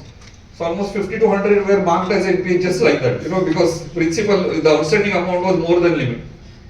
So these things do happen actually. Only thing is that we need to show the courage to qualify the report, give the reasons for that as to why we are qualifying the report. The moment we do that actually, our job as a branch auditor gets over. But reasoning has to be there, documentation has to be there, opportunity to be heard to that branch manager should also be given. Otherwise you should not simply jump into qualification of the audit report. Then let's first talk a little bit about certain aspects before we start with the term loan. First one is overdue status. As far as the overdue definition is concerned, RBI is very clear about overdue definition. What it talks about is, see, wherever there is a repayment schedule given to the borrower, in that case the bank has to stick to that repayment schedule, unless and until there is a contractual obligation wherein there are different choices are there. Now for example, suppose there is a case wherein you pay advance installments. Now in that case, depending upon your contractual obligation, practically there can be three options. First option is that in some banks what they say is, if you pay anything lump sum, they will revise your subsequent EMI and tenure. So either you can reduce the EMI or you can reduce the tenure. The choice is given to the borrower. That is one case. Second scenario is that there are some banks which don't adjust your lump sum amount which is paid. They keep it separately as a deposit, as a kind of a CASA, and they will carve out at every due date the required EMI amount. So there is no interest benefit which is passed on to you. This is second option. Third option is that there is no change in EMI, there is no change in tenure, and you can pay lump sum. So that suppose you have paid say 12 months in advance. So practically for next 12 months you don't have to pay, because the advance amount is paid. Now the overdue status which I am talking about, it entirely depends upon what has been communicated by the bank to the borrower by way of key fact statement. So always make it a point that wherever you are checking any NP accounts, just verify that whether the key fact statement was communicated to the borrower and whether that repayment schedule which is there in the system, whether it is matching with the key fact statement or not. Many a times the CPS systems are built in such a way that the repayment schedules are becoming dynamic without any change in the rate of interest. So let me just demonstrate you about how that will happen. One more important thing, overdue status and unrealized status, both are different. So interest can be unrealized, but it may not be overdue. The reason being, both things are altogether different. Realization means whenever the account is hit by that interest component on the debit side, there has to be a subsequent credit in the account. Then only we can say that it is realized. But it doesn't mean that the account is overdue or overdrawn. Now as far as NPA norms are concerned, there is no norm related to unrealized interest component. All are related to overdue status or different categories are there. So let's start with term loan account. Now as I was already telling you that through key fact statement there will be a repayment schedule which is given. Now let's presume that there is no change in the rate of interest. So naturally your repayment schedule has to remain same. Now let me give you couple of examples wherein I will demonstrate you about how the CBS systems are not behaving the way you are expecting. And this includes all types of CBS system wherein you are doing the audit. I am just not taking the names of CBS system because the recording is going on, so I should not be taking any names. But I can only say that the most popular softwares in India, so you can verify. So let me give you an example. So let's take a simple example of term loan. So let's presume my EMI is 10,000 rupees, and just for sake of ease of calculation, I will just have the components of 8,000 of principal and 2,000 rupees of interest. So let's presume that it is same, instead of changing it. Now let's take a simple scenario. So let's take first example, wherein say I am paying advance installments. So let's say in the month of October I have paid 1.20 lakhs, and I am talking about the third option wherein EMI has not undergone a change, tenure is also remaining constant. So no change in my repayment schedule, key fact statement remains same. When I pay 1.20 lakhs and subsequently if I don't pay any installments, in that case for next 12 months I don't have to pay anything. If I look at the account, there will be interest debits which are appearing in the account, but my account is not a overdue account, because whatever I had committed I have already paid. So there is no question of interest servicing which will really arise. So typically till next October, my account will be always having a ledger balance which is less than my ideal DP. Ideal DP is based on that repayment schedule, or it can be called as a theoretical balance, THEO balance, in some CBS system, what they call it. So till the time my ledger balance is below the theoretical balance, my account is not into overdue status. No question of marking a term loan account as NPA. Let's presume that subsequently also I don't pay. So typically maybe in the month of January, that is maybe 15th or 16th month, my account will turn into NPA, because by that time my more than 90 days criteria will get fulfilled, because that is a criteria for term loan. Now when I mark my account as NPA in 16th month, the next step is that I need to reverse the income which is not realized in my account. If I look at the account, there will be 15 or 16 installments which are there in the account, which are not serviced. So I need to reverse that entire 16 components, maybe 16 into 2000, that is 32,000. I need to de-recognize it, or maybe make a provision against that. Now what the CBS systems are doing, that is more interesting. Some CBS systems say that since 12 months installments are paid in advance, only 4 months interest is unrealized. Now that's a wrong proposition. The reason being, if I want to say that something is realized, I need to have a subsequent recovery. Now let's presume hypothetically that what the CBS vendor is saying is correct. Let's presume that we want to follow that practice. Then that practice has to be backed by my accounting concepts. So let's take same example that we are in the cutoff of March. So in October I have paid 12 installments, 6 months are over, 6 months are remaining. Now if I want to say that all these advance installments has to take care of subsequent 12 months interest components also, then I am saying that, or rather then my view should be, I am receiving interest in advance, like income received in advance, what we do for bill discounting facility. Wherever we collect the interest in advance, we book it as our liability, on a time proportionate basis. So similarly over here, I should book 12,000 as my liability, then only this concept will work. Now there is not a single CBS system which is passing this accounting entry. Now if the accounting entry is not passed, I cannot say that my earlier credits will take care of my subsequent interest debits. So wherever you happen to come across any term loan account wherein there is an amount of maybe advance installment or lump sum installment paid, or maybe a relational NPA account related to term loan, just verify that whether income recognition is correctly followed or not. There is a high probability that income recognition may not be in sync with the accounting terms or the accounting concept. So this is first example. Let me give you a second example. Let's presume that 10th is the due date for term loan installments. Now if I pay exactly on 10th, my ledger account will be a replica of my repayment schedule. But if I deviate from that, naturally my interest will deviate. So let's take two examples. Let's presume that instead of 10th, I have paid on say 25th. So 15 days is the delay. Now because of 15 days delay, naturally my 2,000 rupees of interest, which is the ideal interest, will naturally change. So let's presume that it is not 2,100, because of that 15 days. Plus penal charges will be there. So let's take a simple case, forget about the penal charges, normal interest is charged. Now if there is 2,100 interest which is getting charged, and if I pay only 10,000 rupees, in my account 100 rupees should be shown as overdue, because those are immediately due. Now what does this CBS system do? That is very interesting. They change the EMI structure. So instead of 8 plus 2, it gets changed to 7,900 and 2,100. So there is no overdue, because the structure itself has changed. Now what happens with this 100 rupees? All such 100 rupees and odd components, they get pushed to the last date, that is the expiry date of the loan. So on the last date, instead of 10,000 rupees of EMI or the installment, it might become 20,000 or 30,000, because everything gets pushed. Now if EMI structure is undergoing a change, wherein principal amount is reduced, it amounts to a restructuring of account, because you are giving a concession to the account holder to repay that at a later date. So the moment you give any concession, it becomes a restructuring. The moment it is restructuring, the account will be NPA. So just pay attention to how the repayment schedule is. Easiest way to test it, without wasting much of a time, maybe within 10 minutes or 15 minutes. Pick up SMA1, SMA2, long tenure loans, wherein 5-6 years are over. Now in that case, just see the repayment schedule, go to the last installment. The moment if you see that the last installment is abnormally high, suppose it is 10,500, it's fine, it's a rounding off. But suppose if you look at it and see that instead of 10,000, it is say 15,000 or 20,000, there is a high probability that the EMI structure is very dynamic. It keeps on adjusting that particular borrower. And that's the wrong thing to happen in CBS system. There is one more regulatory violation over here. wherever there is a change in the repayment schedule is there, the bank has to convey that to the borrower through key fact statement. So even if I change slightly, say by 1 rupee also, the bank is under obligation to communicate back to the one particular borrower, which typically will be never done. Now let me give another example. Let's presume that instead of 10th, I pay it on 1st. So my 2000 rupees are say 1900 now, because there is an interest which I have saved. Again the repayment schedule changes or the EMI structure changes.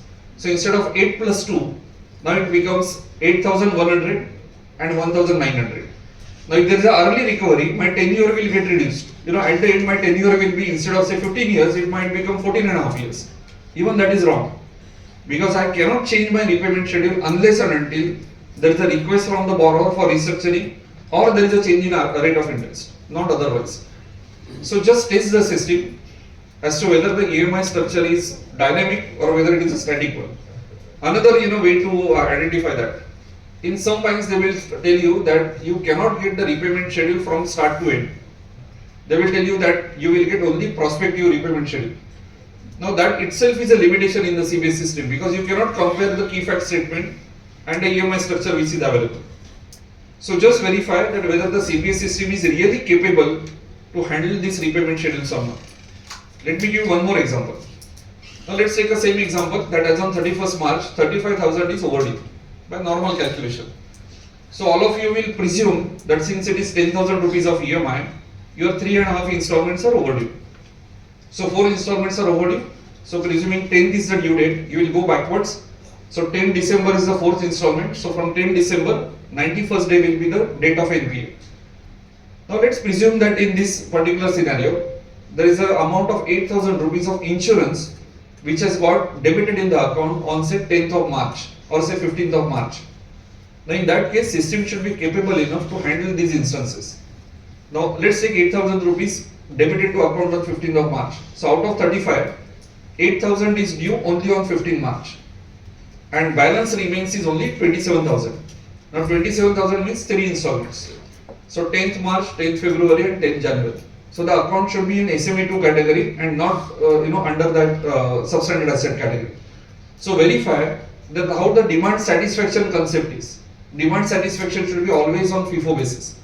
So just to give an example, suppose 10th is the due date. So on 10th of January, I will have 8,000 principal, 2,000 interest as due. Then 10th of February, again 8,000 principal, 2,000 principal interest. Any charges, they should be immediately due on that date. So if any amount gets paid, it will be a FIFO basis which will be followed by the bank. Now that FIFO basis, it is only to take care of overdue status. It has nothing to do with realization of interest. Realization is altogether different concept.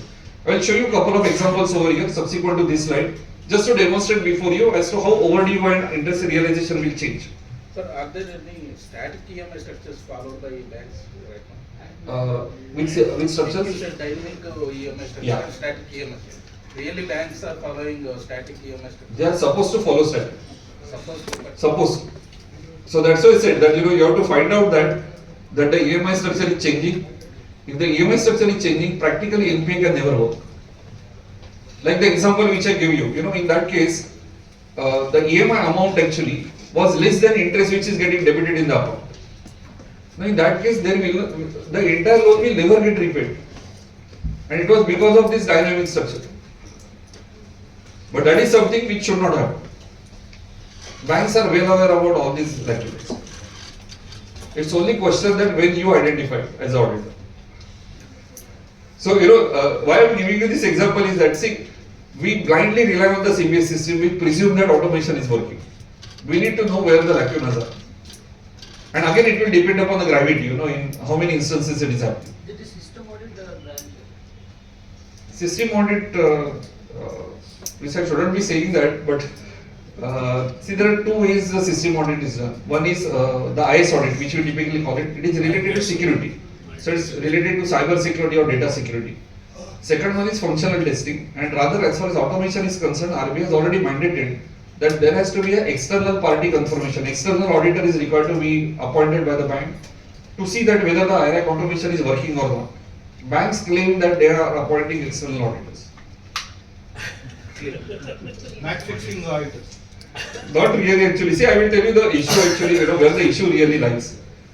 Unfortunately, I have yet to come across a SLA, that is software licensing agreement, wherein the vendor is giving assurance to the bank that the software is RBI regulatory compliant. The issue is starting from that point.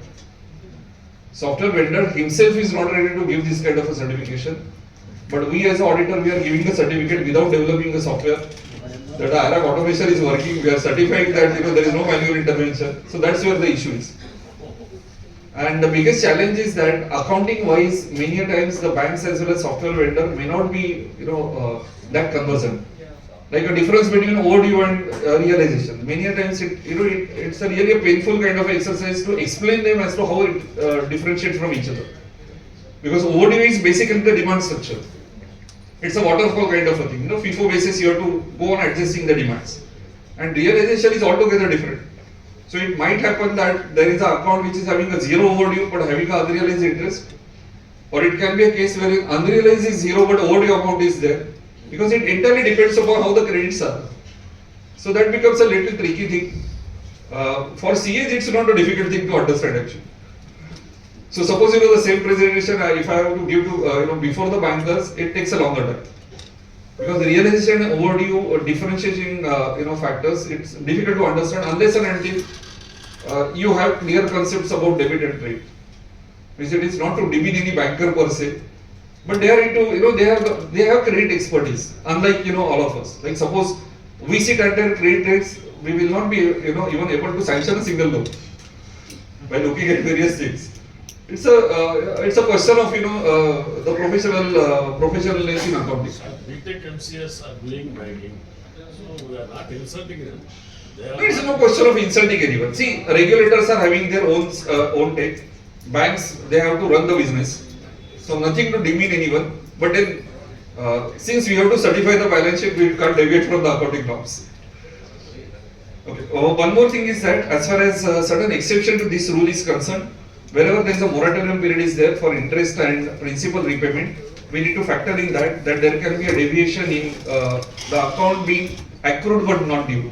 So it might happen that say there is a moratorium period of 6 months, which is provided for interest. Interest will get debited at monthly intervals, but it will be due only after completion of 6 months. So you need to pay attention to as to what are the payment terms are there. Secondly, as far as staff loans are concerned, there is a different concept that first principal will get recovered, subsequently the interest will get recovered. So it may not exactly will be in sync with the commercial loans. Third thing is that wherever there is a self-help group loan is there or PAX loans are there, it might happen that there is a single account which is open for say 100 accounts for onward lending. Out of 100 accounts, based on data, you might identify 5 accounts as NPA. So that 95 account remains PA, 5 are NPA, so there is a portion which will get carved out. And only to that extent, account will be NPA, rest of the portion will be treated as a performing account. What you need to test is how these PAX accounts are handled in CBS system. Whether CBS has some ledger kind of a thing, within that, or whether it is a manual intervention. If it is a manual intervention, mention that in your report by saying that for PAX account, it is handled manually. You may not have any queries related to that. But the moment if there is any regulatory violation, you are supposed to specify that in your report. And not following a master direction is a regulatory violation. So in case of any deviation from NPA norms, you have to consider that as a regulatory violation. In your main audit report, if you look at SA 700, the last para, that is regulatory and other matters, you have to mention all these instances. Let me show you a couple of examples about how the things can be different. So EMI is 10,000, rate of interest is 6%, and let's say date of NPA is 30th September 2022. So here actually on 30th September 2022, all the interest components are getting debited in the account. So even though 30,000 is received as a lump sum, 3 installments are paid in lump sum, all these 5,000 rupees are unrealized. Yes. So when the account will get marked as NPA, all those 5,000 rupees are required to be reversed or they are required to be provided for. In most of the CBS system, that is not the case. First 3 components will be presumed to be recovered, and only last components will be treated as unrealized.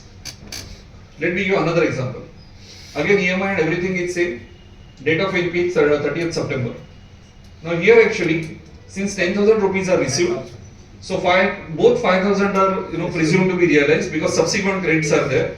So only these last two, that is May and June, will be treated as unrealized component. So it doesn't matter about how many installments are overdue. It will entirely depend upon, firstly, as far as NP status is concerned, it will depend upon overdue. Unrealized status is concerned, it will depend upon when the credits are received. Earlier credits can never be used for subsequent debits. That's a basic accounting principle. Means I should say it is 11th and 12th standard accounting. There is no CA level accounting also which is required. But CBS systems are somehow failing in that. So just test the CBS system as to whether these basic rules are followed or not. Sir, if in this example they paid 1 lakh or 2 lakhs as advance payment, so Then it's only 10,000 rupees. Yeah, suppose here it is say 2,000. 2 lakhs or 2 3 lakhs, lakhs yeah. they paid. Yeah. So the entire EMI structure will be interchanged. No. No. It depends upon the contractual thing. Yes, sir. So And suppose, contract- see, as I said, three options are there. In some banks, whenever you pay lump sum, it is mandatory that you have to undergo change. Yes. In some banks, they say that you don't have to change rate of interest and EMI. You can pay any time, any amount. Advance EMI. It's not even advance, it's lump sum paid. Yes, sir. See, whenever you pay actually, it doesn't have any nomenclature as to whether it is interest or principal. It is against balance outstanding. And overdue means whatever is committed by you to pay to the bank, you have to adhere to that. When you pay is your discretion. Yes, sir. As per my contractual agreement, the interest, subsequent interest will be reduced because the Right. lump sum payment will be adjusted to the Daily product, correct, But perfect. automatically the EMI structure or last No, 3, no, 4, no. 5 EMIs will be reduced. No, not like that. See, EMI structure is key fact statement, repayment schedule. Yes. That is always constant, whenever you pay it. Now, the very easy litmus test as to whether any amount is overdue or not, you have to compare the ideal repayment calendar with the actual ledger. Yes. So, till the time your balance as of any cutoff date, if you compare ledger balance with the repayment schedule, whatever is difference, that will be overdue if the difference is adverse. Otherwise, there is no bar. EMI structure will remain same. It will go as if it's a regular payment. That is your repayment schedule. You have to always ensure that your account has to be always below that. What is the benefit to the customer, sir? Interest will get reduced. Interest is same, Interest, yes, sir. but repayment schedule is same. Repayment 10 years is same. Yeah, tenure is same. 10 years is same. So it might happen that you might pay, say, now for example in this case, you pay 2 lakhs as a lump sum, or let's take extreme case, you pay 9 lakhs as a lump sum. Yes, sir. So you can wait till that 10 or 12 years also. See, because what you have committed, that I will pay 10,000 per month, I am paying 90 installments at one stroke. That is fine. Sir. What? Next to the EMI will be automatically reduced. No. Interest will be reduced. EMI is constant. Interest charge is reduced. I pay 9 lakhs, sir. I pay 9 lakhs. So interest is 1 lakh reduced. 1 lakh only balance. Yeah, so interest is reduced. So this interest actually, this 5,000 rupees, it can be 500. Yes, sir. 500. That is fine, but EMI is same. 500. EMI means repayment schedule, I am saying. Repayment schedule will never undergo change. And suppose here EMI is 10,000 in our example. See, here there is no concept of EMI. It's question of only outstanding balance. See, EMI is the repayment schedule which lender has asked you to pay. Now, how to either with that? The easiest way is that balance outstanding. I have to be always below that. So 1 lakh plus whatever interest is for balance tenure, Yeah. it will be divided It by, will be reduced. divided by tenure equal to. No, not at all.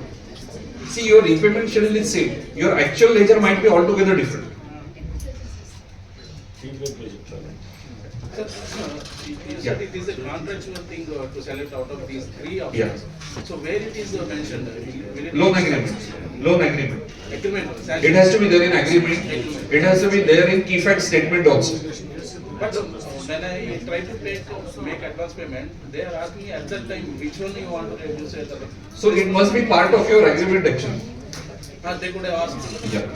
So in key fact statement, if that is specified, that whenever there is a lump sum repayment, this will be the option which will be given by the bank to the borrower.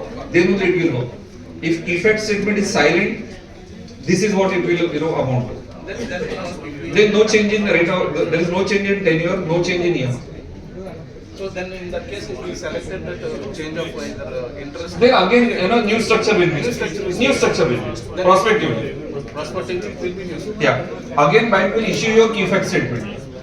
They have to issue. Yeah, they have to issue a key fact statement. That's why I said that. They See, are giving with key factors. See, the moment they don't give you the key fact statement, it's a regulatory violation. See, why I am mentioning again and again the word regulatory violation is that any deviation from master direction, it amounts to a regulatory violation. So that has to be mentioned in the LFAR or Main audit report. main audit report that Under regulatory part, the last part. See, wherever a simple litmus test. Wherever there is a deviation from any master direction or a master circular, it amounts to regulatory violation. Regulatory violation. Why it is regulatory violation? Because through BR Act, RBI has been empowered to issue the circular. So it's equivalent to BR Act violation. So the moment any law is violated, it's main audit report. Wherever there is a commentary, a subjective, kind of a comment, like appraisal and other things, that is not regulatory violation. I will give another example, not as a branch auditor, but on an overall basis. I will give example. Suppose a priority sector lending, there is a target to the bank. Now let's presume that the priority sector lending target is not made by a particular bank. That's a regulatory violation. So balance sheet is true and fair, but regulatory violation has happened. So it will come in your last paragraph.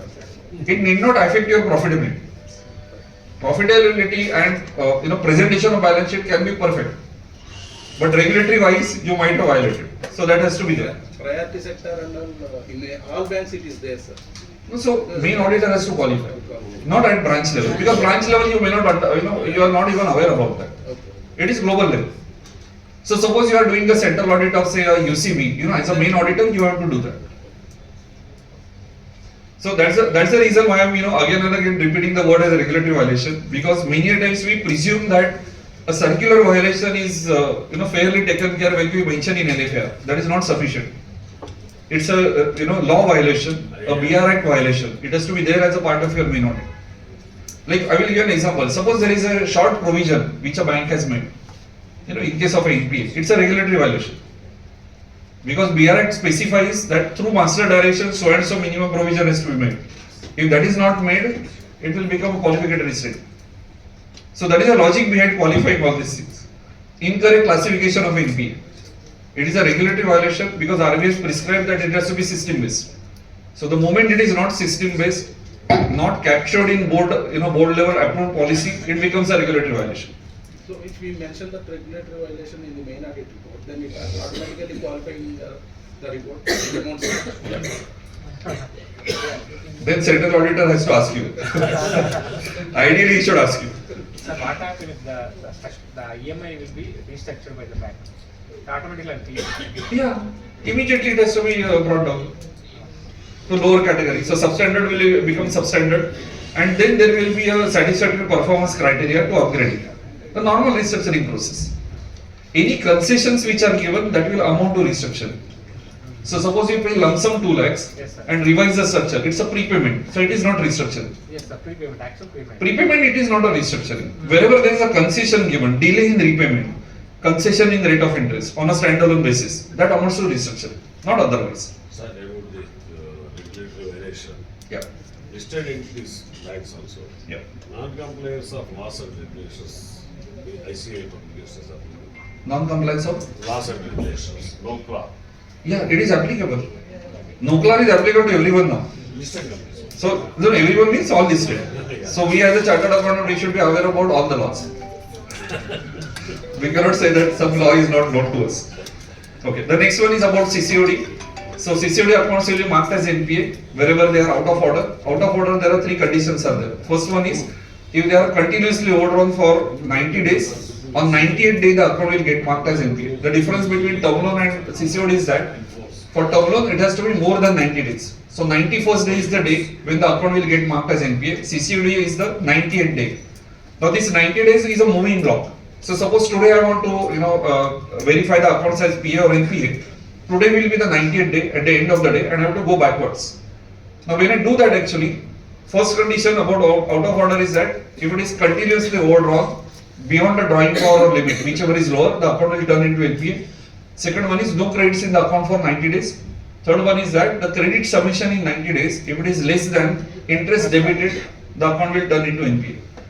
Now let me talk about couple of examples where the deviations might happen, because that is a more interesting kind of a part. First one is comparatively easier, continuously overdrawn. All of you agree? Now let me ask you one question. Can you tell me that what is the effective date of stock statement? So let me give you a specific instance. See, January stock statement gets submitted on 20th February. And earlier the DP or limit was at 10 lakh. It was fully available based on December stock statement. Now the DP is 8 lakhs. The borrower submitted the stock statement on 20th February. So reduction of DP from 10 to 8. What should be the effective date? Is it 20th February or is it 1st of February? No, there has to be only one date. No, sanction is, there is no sanction. The sanction will be always 1st of February. All of you agree? First of February, okay. How many of you have checked it in the system? Not me. Okay, let me ask you a basic question. How many of you are checking interest calculations?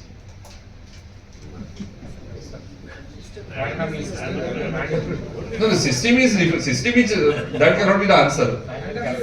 Randomly, I am not saying 100%. I am not saying 100%. Even a month is sufficient. I am not at all saying 100%, and I don't even intend to suggest that. So all of you are checking. How many of you have found that such stock statement which are submitted, as a delayed thing, they have a ramification on interest calculation? All of you said that, if I submit a stock statement on 20th, there has to be a backdated effect on 1st of February. Yes. Have you ever noticed that? So first of all, the stock statements are always more than the. sir. So No, not necessarily. Not in all the cases. It means that your samples are not correctly chosen. DP is sufficient, sir. Date is for January, so 31st January is the cutoff. 31st January is the stock statement. Date of stock statement. I'm asking that, saying that DP is sufficient, sir.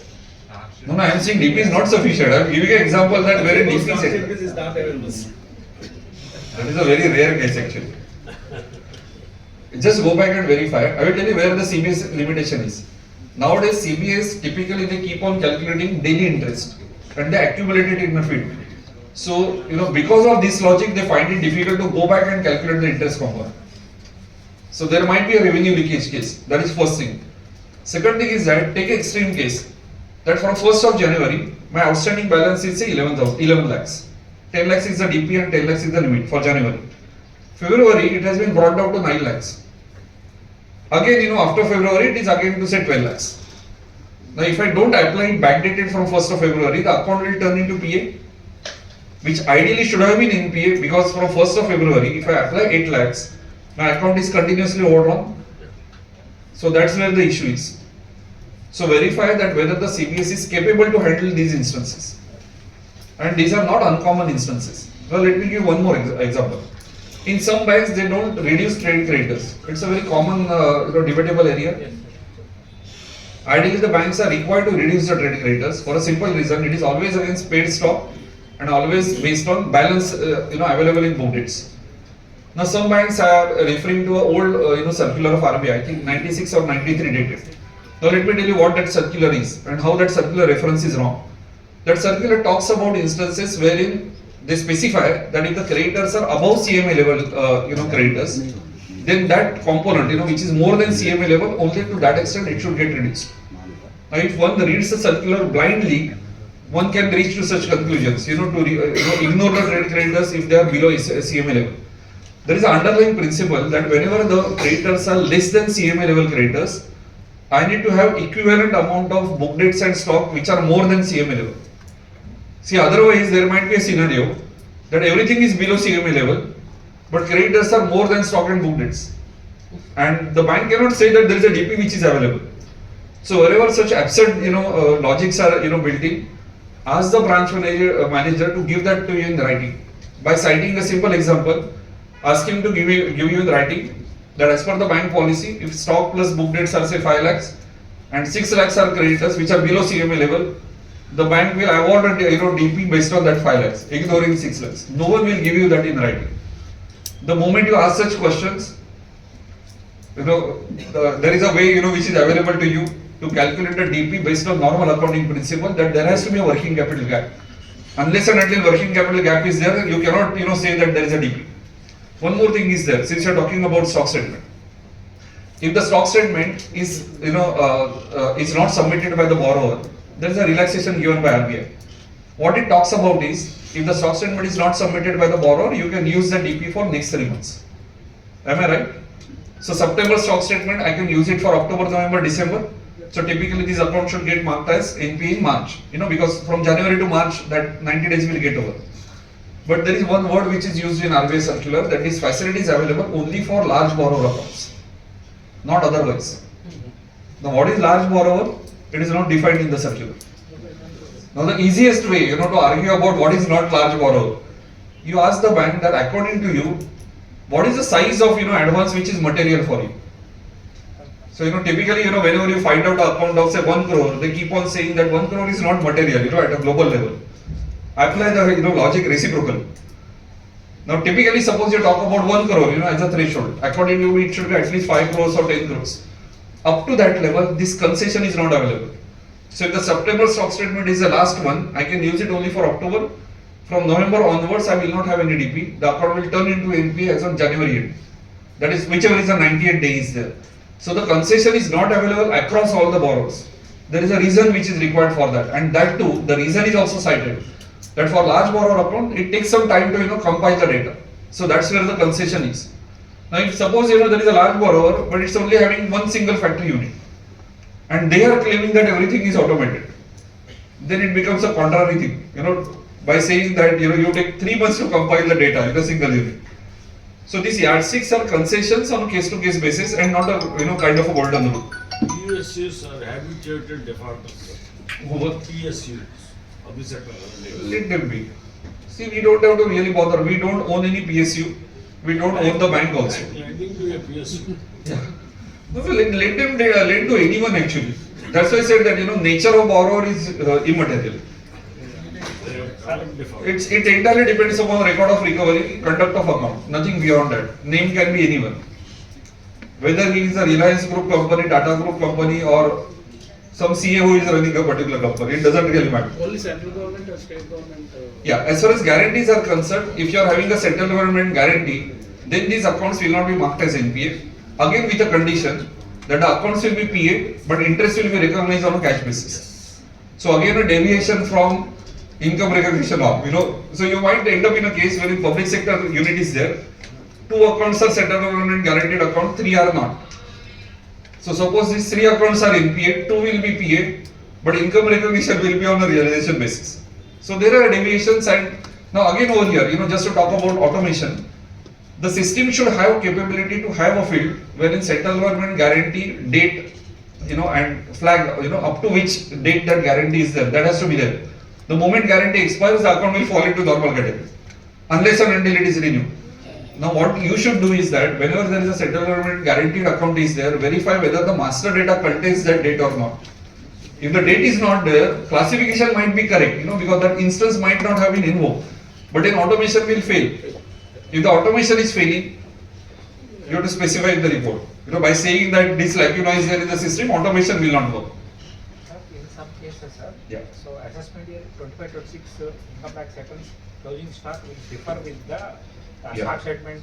Even in Cairo, that details are there. Yes, sir. Income tax also picks up the cases. They are asking from the bank actually. The data is sought from the banks also. Income tax are directly writing to the bank to give all the stock statement data. That is very much done. Nowadays these instances are comparatively lesser. Yes. Comparatively, again. Comparatively, Not as a blanket rule, but reasonably lower, I should say. But still instances are there. then why we believe the DP is correct, sir? Because No, correct DP is again it's a Pandora's box actually. But since you are talking on that, let me just add a couple of points. Say, as a statutory auditor, you have right to access any data, including visits to borrower accounts. So if you feel suspicious, or if bank is challenging you about the DP and you are fully sure that the DP is camouflage, you have every right to visit any borrower account. Only thing is that use it as a discretionary power, not as a rule for all the accounts. It should not happen that the bank should kind of complain against you that you are harassing them. But in one-off case, you can simply pick up and you can try to visit that borrower account. No harm in doing that. That is perfectly fine.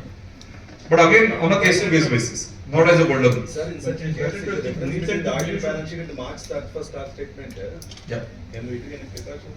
Can we do any Precaution on? difference between stock statement and this audit balance sheet? Yeah. Stock. You should ask the bank for clarification. If they don't give the clarification, you are free to do whatever you want to do. What can we do, sir? What means suppose the discounting is say 50% or suppose the deviation is say 2 crores. I will have two options with me. I can apply that 50% yardstick across all my subsequent 12 months. If they don't give me the clarification or till date. Subsequent means till date. From March 25, I will presume that this is the deviation unless they give me a clarity. So suppose 2 crores is a mistake. I will presume that it is a mistake. So I will reduce 2 crores right from April till date, and I will have a revised DP calculated.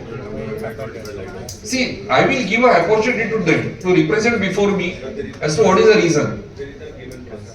Then I will apply my yardstick. I have given them an opportunity. They haven't availed it. That is sufficient. May become, I have to calculate revised DP. See, I will genuinely believe that there was a mistake without getting into even fraud. See, most of the cases the account will turn into NP because DP may not be there. Only thing is that you should document it properly. So send an email to the branch manager by giving a example. Example means actual fact. Ask him to give a representation. If he doesn't give, it's his choice. But you have to give you have to give an opportunity. You cannot be one-sided. That is sufficient. They can't give anything, sir. That is the reason why you should give the opportunity. Yeah. For government scheme, PMEDP and other schemes, government schemes, Yeah. if they don't follow the rules and regulations of that scheme, whether we have to go the LFR. So you are talking about CGTMAC and other schemes. Yeah. The rules, the government's rules are not followed by the borrower, but bank has. Okay, they are not eligible for the scheme, you are saying? Yes, sir. If they are not eligible for the scheme, you have to mention that in LFR. LFR. LFR. You cannot mark that account as HPA, because the rules are not followed. Realizability value. No, he is saying about the qualification criteria. If they are not qualified but incentive is given or, they are under that scheme, you have to specify in LFR by category examples.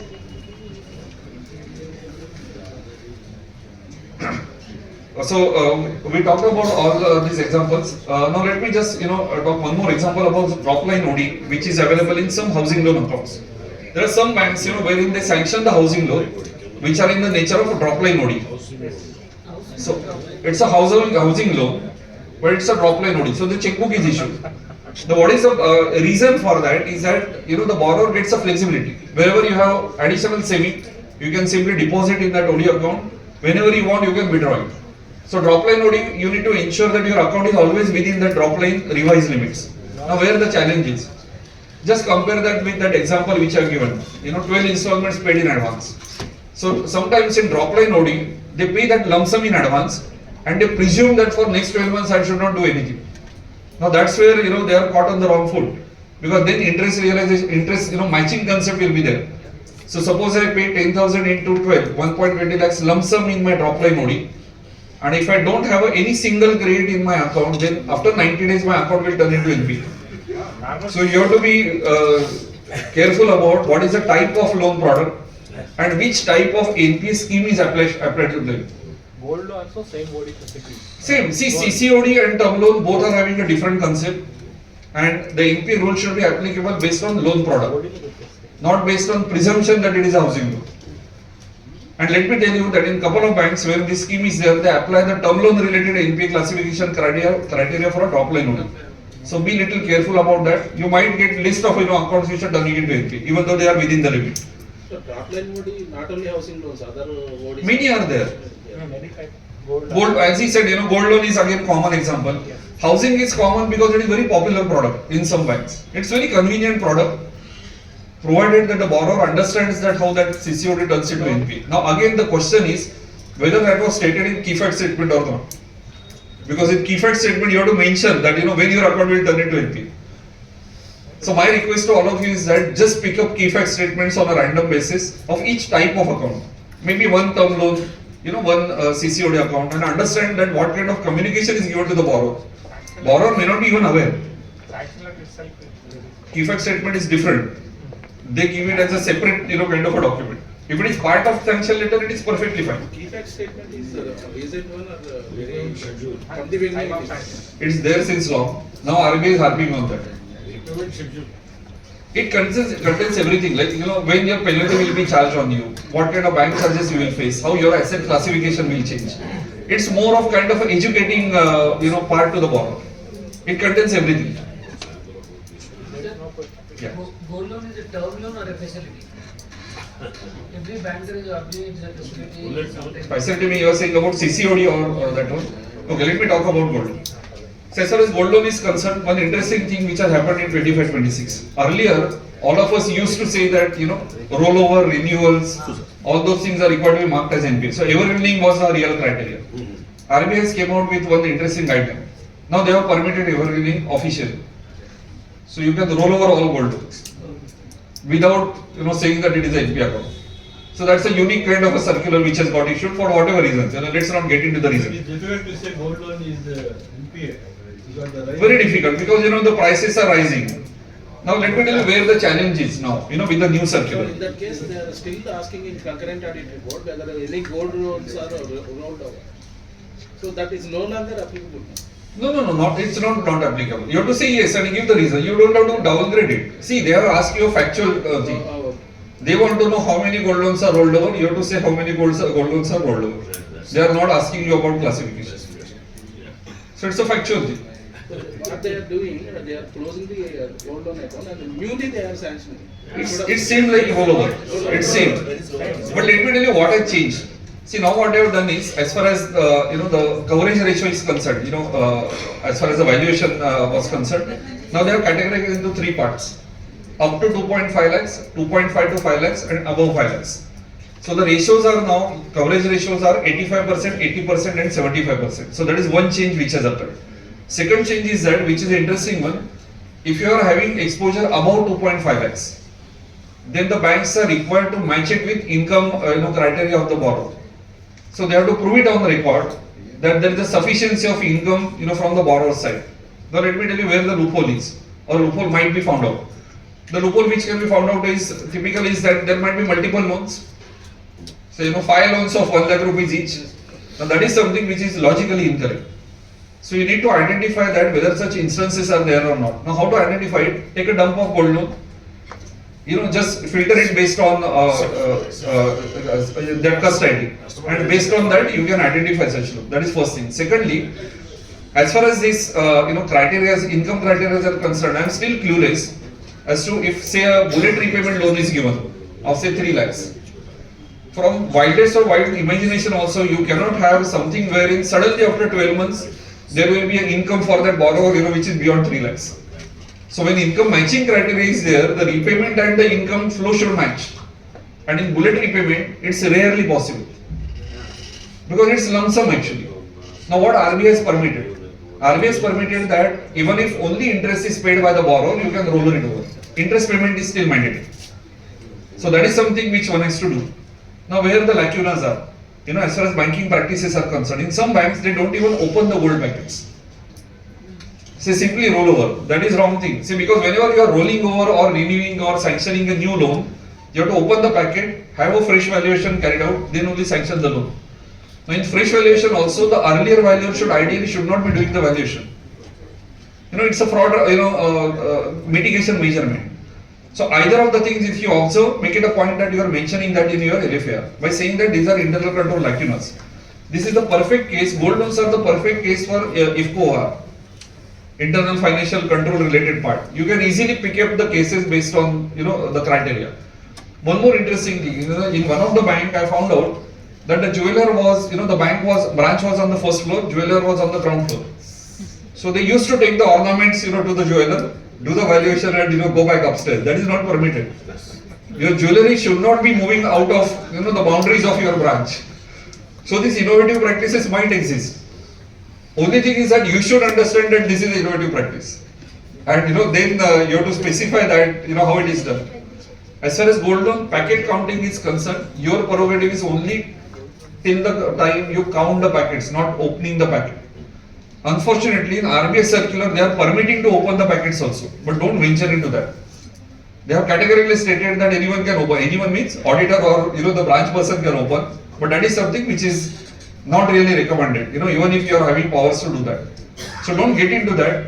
Count the packets, match that thing, and that is sufficient. One more thing: suppose the gold packet is not collected by a particular borrower who has closed the loan. There is only a window of 30 days. Otherwise, there are penal consequences. So you can mention that in LFR also.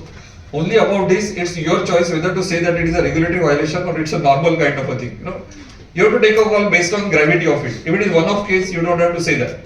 But if you have, maybe say 100 or 200 packets lying at your branch, better to take it as a part of main audit report by citing the specific master direction regulation related to advances and saying that it's violated. So this can only be known when we physically count the packets. Yeah. Otherwise not. Otherwise not. Otherwise. How much time is there? 10 more minutes? 5 minutes? Okay, I will just take last 5 minutes. I will share the entire presentation. I know that I have not even covered 25%, but IRAC norm is such a thing that unless I give the examples, I cannot explain it. I will just take 5 more minutes to give you an overall highlight. But before that, I will just show you one simple example where there is an error in again CBS logic about interest realization. Now this is a simple case wherein we are talking about the last quarter and interest summation is 3,000, credit summation is 2,000. Account is NPA, there is no doubt about that. Now as far as income reversal is concerned, the income reversal or derecognition has to be against that 3,000. In many CBS systems they net it off and they said that only 1,000 rupees is interest unrealized. So instead of 3,000, only 1,000 rupees will be unrealized.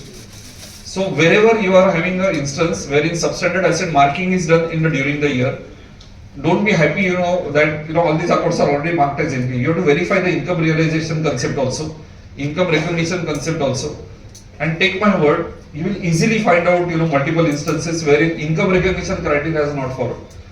Means looking at the overall scenario, asset classification it's fairly getting followed except for the dynamicness of EMI structure, repayment structure. But otherwise, overdue and these things are fairly taken care of. Income recognition is a pain area, wherein the banks are yet to really get into it. One more thing is that in some instances, what is observed is in case of CCOD accounts, the bank charges which are there, typically which charge, like say folio charges or maybe bouncing charges. In some CBS system, they have a system that if the account is more than the limit, that is it is a overdrawn account, they don't hit that account with those charges. Or there are some instances wherein suppose the gap is 100 rupees and the charges are say 150 rupees. They don't hit that account, because after charges the account becomes overdrawn. Now if that is the case, that is a basic lacuna in your accounting, that wherever the account is standard, you have to hit that account. Same logic will get extended about LCBGs which are devolving. Wherever there is a devolvement of LCBGs there, that should go to your main account. It should not be parked at any other account. And last but not the least, as far as the project loans and restructuring norms are concerned, the norms are same. Only thing is that the circular has got changed. So you have to refer to the another circular, and satisfactory performance and other criteria are going to be the same. Let me just take you a last minute about adding one point, which many a times it's appearing in RBI's inspection reports also. As far as joint loans are concerned, be careful about whether borrower's classification norms are correctly followed by the bank or not. Now let me give a simple example. Suppose A and B are having a housing loan, and if that account turns into NPA, so all A's account will turn into NPA, all B's account will turn into NPA, right? So A's vehicle loan, B's vehicle loan is NPA. Let me ask you a couple of questions. Suppose there is an account wherein C and B have availed a loan. Will you mark that account as NPA? C and B also. Yes, sir. Yes. See, B and C is instantly you will say yes. C and B, Yes, sir. account will be NPA or it will not be NPA. B already NPA. So it will be NPA. Okay. Now let me go a step further. C's account will not be marked as NPA, or they will also be marked as NPA. No, because A and B are defaulter. So wherever defaulters are there as a direct liability holder, all these accounts should be marked as NPA. Now let me ask you a question. All this information gets passed on to CICs, Credit Information Company. So we are talking about CB account which has got marked as NPA. Will that be reported to CIBIL? So C will become defaulter in CIBIL? Yes. Is it right? No. So just find out these instances. See, these are kind of shortcomings which might be there in CBS system. So go little beyond to what we see. And let me tell you the last example about these joint borrowers. All of you are well versed with capital adequacy calculation to some extent. So I will give you a simple example. See, as far as capital adequacy calculation is concerned, you apply the risk weight, that is a conversion factor. I am not getting into that risk weight. I am talking about the basic thing. So capital adequacy calculation is based on exposure which the bank has taken on you. So suppose I have a housing loan of 50 lakhs. I am having say 5 lakh rupees in my saving account. Because there is a general lien and set off, exposure against me is 45 lakhs. So all of you agree? So let's talk about joint loans. A and B is a housing loan. So which FD should be knocked off against AB housing loan? A's FD, B's FD. All of you agree? Yes. Have you checked it? Whether B is also reduced or not, or whether it is only A's FDs are reduced. So just verify. See, A's saving account will get reduced. That all of you agree? Correspondingly, even B's saving account should be reduced. So just verify it once. And let me ask you one last question. Suppose there is a FD in the name of C and B. Will you reduce it? First name is C, second name is B. Why? Just now you said C and B loan will be marked as NPA, but C and B's deposit will not be knocked off. Why not? Okay, let me give you a hint. There is a general lien and set off, which all of you are aware about. That practically, even if there is no lien marking, as a banker I can recover it. Let's presume AB turns into NPA. Will you recover CB deposit? Okay. Will you recover BC deposit? BC deposit only. So BC you will recover, but CB you will not. How come?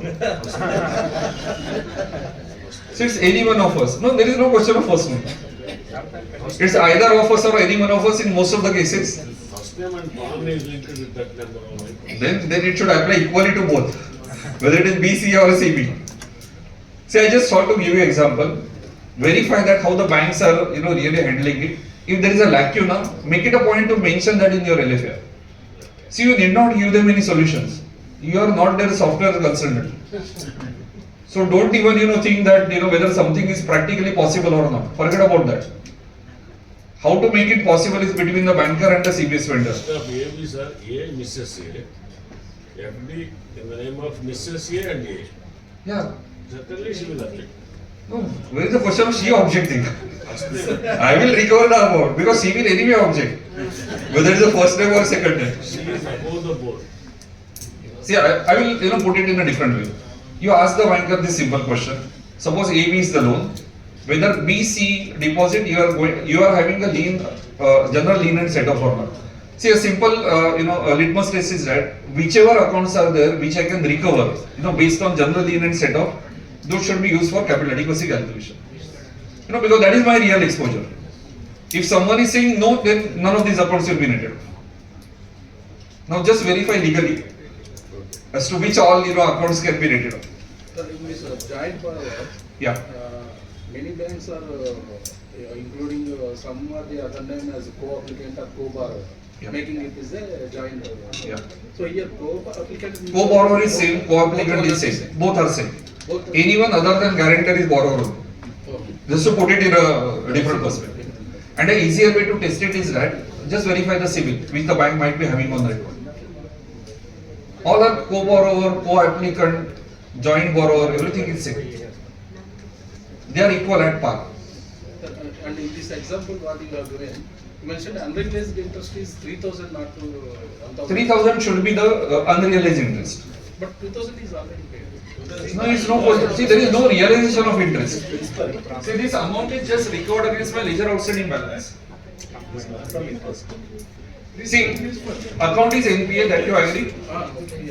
Okay, now let's come to realization component. Realization basis. Subsequent grade is not It here. is offset to principal limit. Correct. offsetted against my outstanding balance. In the same example, 2000 has been received on 31st March, then it should be 1000. Suppose it is here actually, suppose it is here. Then 2000. Maybe say 15 February, then it can be 1000 is recovered and 2000 are pending.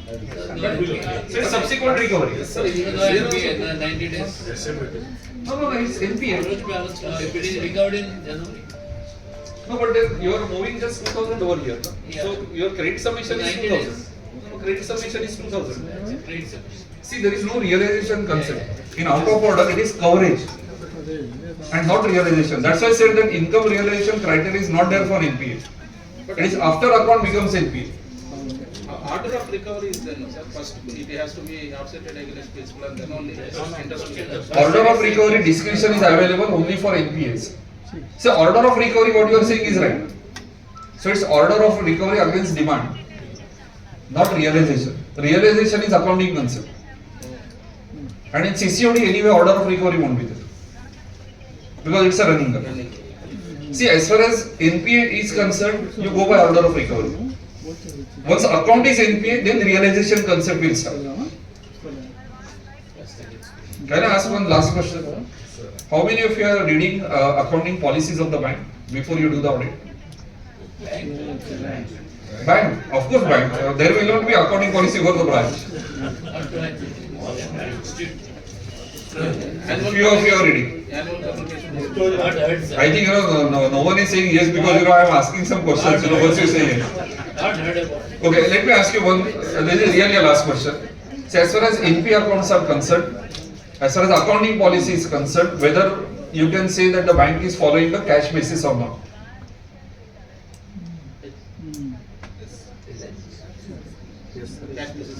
It is following cash or realization basis. All of you agree? Yes. How many of you have read AS 9? Accounting Standard 9 after your CA final and inter? See, this is accrual principle. AS 9 specifies that wherever there is no certainty of realization, you should not recognize that as income. It is not deviation from accrual principle. The moment you say that it is realization basis, you are following hybrid method, which is not permitted. If you firmly believe that it is a hybrid method, you should have qualified the report by saying that big system is followed. So why I'm just telling you all these things. Never forget basic accounting. NPA norms are easy to understand. Accounting is something which is becoming complex because it is automated, and software vendors are now chartered accountants. So don't presume that accounting standards are complied by the systems. That's where your role is really pivotal. You need to be very clear about your basic accounting, and it's all this is 11th and 12th accounting. To be really frank with you, there is no rocket science over here. Realization concept, we learned it in first or second year. Same concept, unfortunately, is not followed in CBS system. So concentrate more about how CBS systems are working, rather than going into mass scale kind of audit. But it is very difficult, I think, sir, for CBS system to follow the accounting concept. They can easily follow. If they wish, they can follow. See, ideally, the bank should be run based on the principles, not based on how the software is really working. That's where the real issue is. Software is secondary. Yeah, software is always secondary. And there are interesting things about CBS. Let me tell you last thing. See, suppose the CBS system. Suppose I am a banker and I am having a new CBS system. So in IRAC norms, you will always presume that I should only tell the vendor that follow the IRAC norms. That is not the case. The bank has to define as to when that account will turn into NPA in their own language. That's where the issue is. That's why I said that in no SLA they specify that it is IRAC compliant or RBI regulatory norm compliant. That's where the real issue is lying. Nothing other than that. So thanks to all of you. Sorry, I overshooted my time. I will share my entire presentation, and maybe at some other time we can have a elaborative discussion, because NPA is something wherein you cannot really conclude that easily. So I just I know that I have just covered a maybe tip of NPS, but just keep your logic intact, and I hope that all of you get the bank audits. So thanks to all of you. Yeah. Yes. So you have the stock statement. Calculate towards the effective date of the stock statement. First. First of all. First. See, whether a bank is following or not, forget about that. Apply normal logical yardstick. The following one based on the first of the month Yeah. statement, we decide the. Exactly. Well, that's why monthly frequency is fixed up. Thank you very much.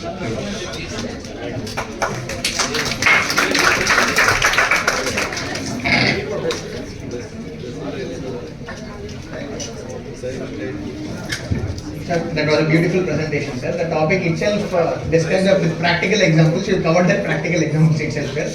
Hoping that everyone will get a bank audit this time.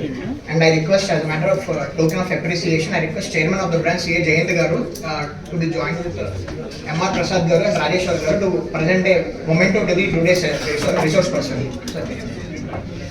Sir.